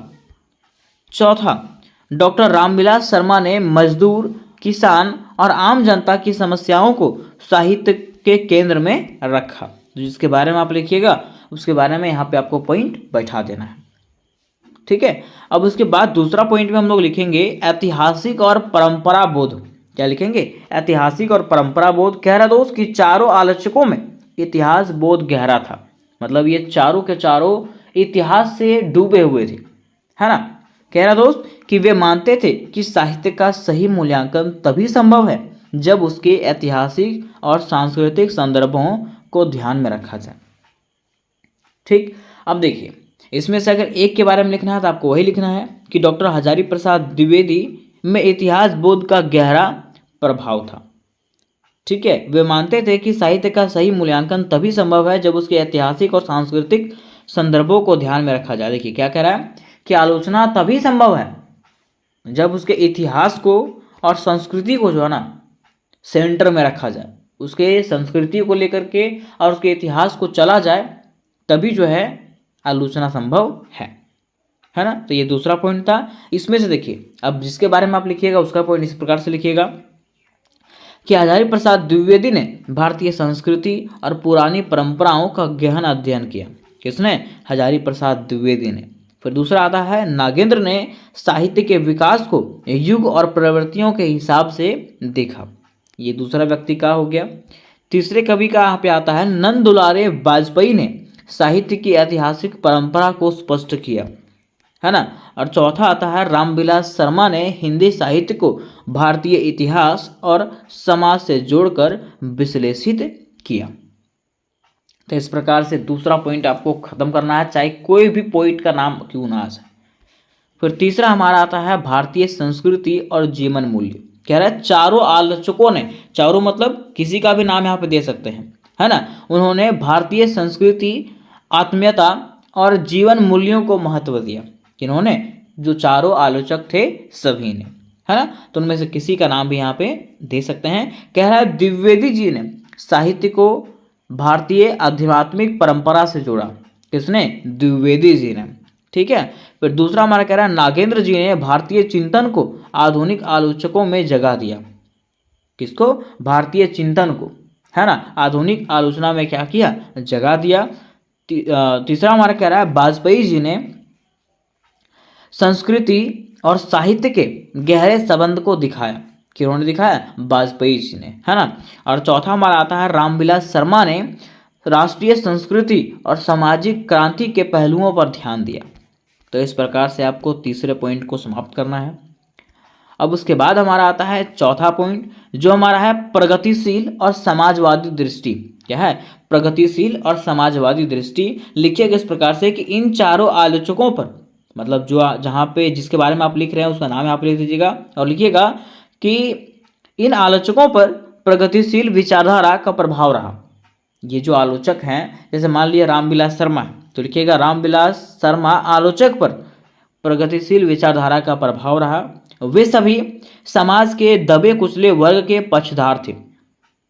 मतलब समाज में जो दबे कुचले वर्ग थे, है ना, जिनको हीन नजर से देखा जाता था, उसके पक्ष में थे ये सब कवि लोग, है ना।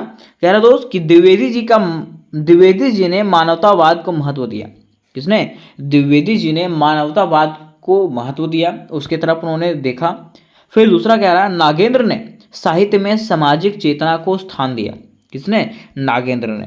फिर तीसरा हमारा कह रहा है वाजपेयी जी ने साहित्य में जीवन की सच्चाई और मानवीय संघर्ष को प्रमुखता दिया। किन्होंने? वाजपेयी जी ने। चौथा हमारा आता है रामविलास शर्मा। तो क्या रामविलास शर्मा ने सीधे सीधे वर्ग संघर्ष, मजदूर किसान और समाजवादी दृष्टिकोण को आलोचना का आधार बनाया, है ना। मतलब देखिए उन्होंने जो है सभी के बारे में बताया, ठीक है। वर्ग संघर्ष जो होता है, जो मजदूर किसान और समाजवादी दृष्टिकोण है, सब चीज़ को उन्होंने अपने आलोचना का आधार बनाया और बताया कि कैसे हमारे देश में, हमारे क्षेत्र में वर्ग संघर्ष होता है, किसान और मजदूरों का शोषण होता है ना। हर चीज़ के बारे में उन्होंने क्या किया? आवाज़ उठाया। किन्होंने? रामविलास शर्मा ने। तो ये हमारा चौथा पॉइंट यहाँ तक समाप्त होता है।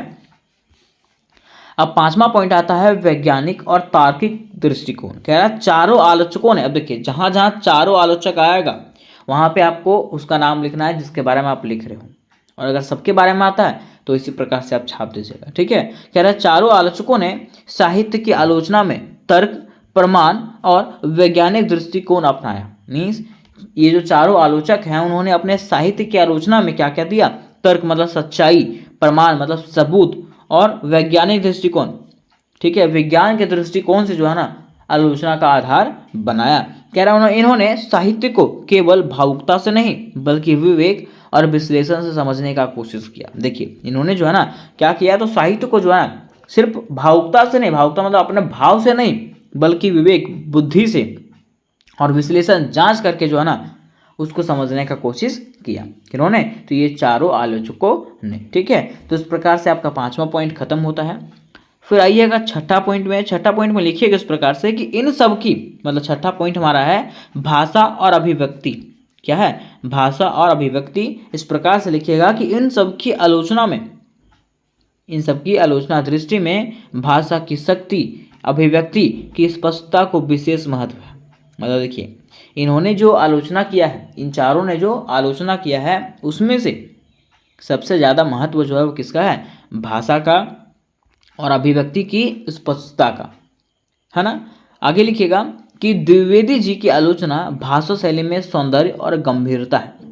द्विवेदी जी की जो आलोचना है और उसकी जो भाषा शैली है वो कैसी है? सौंदर्य है और गंभीरता पूर्वक है ना। दूसरा कह रहा है नागेंद्र ने सरल और तार्किक भाषा का उपयोग किया। सरल मतलब आसान और तार्किक जो सच है उसी के, ठीक है। तीसरा कह रहा है वाजपेयी जी का आलोचना सहज और व्यापारिक है। वाजपेयी जी का जो आलोचना है वो सहज, सहज मतलब आसान है, और व्यावहारिक जो सच है वही, है ना। और चौथा है रामविलास शर्मा की भाषा जोशीली और संघर्षमयी दिखाई देती है, ठीक है। और रामविलास शर्मा का जो भाषा था वो जोशीली मतलब आपके मन में जो है ना, आपके हृदय में जोश भर देगा और संघर्ष करने की भावना जो है आपके अंदर आ जाएगी। ये किसकी भाषा थी? तो रामविलास शर्मा की। तो जिसके बारे में आप लिखोगे उसके पॉइंट्स को आप उसमें लिख दीजिएगा, ठीक है। उसके बाद मेरे दोस्त बारी आती है निष्कर्ष का। मिस यहाँ तक जो है आपके ये जो पॉइंट्स हैं वो कोई भी कवि के बारे में क्यों ना दे दे, आपको सेम प्रकार से उत्तर लिखना है, ठीक है। तो मैं उम्मीद करता हूँ कि ये चीज़ आप समझ गए होंगे।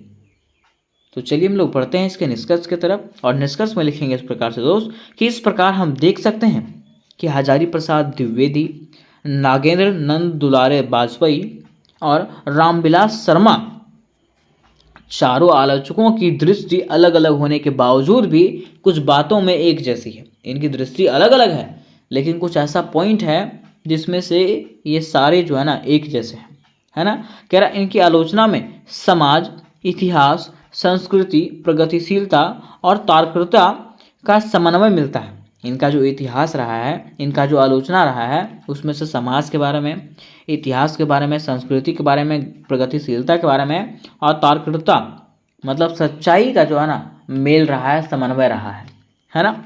यही कारण है कि हिंदी आलोचना के इतिहास में इनका योगदान जो है वो क्या है? बहुत ही महत्वपूर्ण है। तो इस प्रकार से दोस्त कोई भी कवि के बारे में अगर क्वेश्चन आपको पूछता है तो आप आराम से उत्तर दे सकते हो। और अगर इससे रिलेटेड कोई प्रश्न होगा तो मुझे कमेंट बॉक्स में ज़रूर पूछिएगा, ठीक है। उसके साथ साथ दोस्त आप मुझे कमेंट करके बताएं कि आपको मेजर 13, मेजर 14 और मेजर 15 का VVI क्वेश्चंस आपको चाहिए कि नहीं चाहिए। और अगर आपको मेजर 12 हिंदी के महासंग्राम वीडियो चाहिए होगा तो मुझे कमेंट करके ज़रूर बताइएगा। तो मिलता है नेक्स्ट वीडियो में, तब तक के लिए जय हिंद, जय भारत।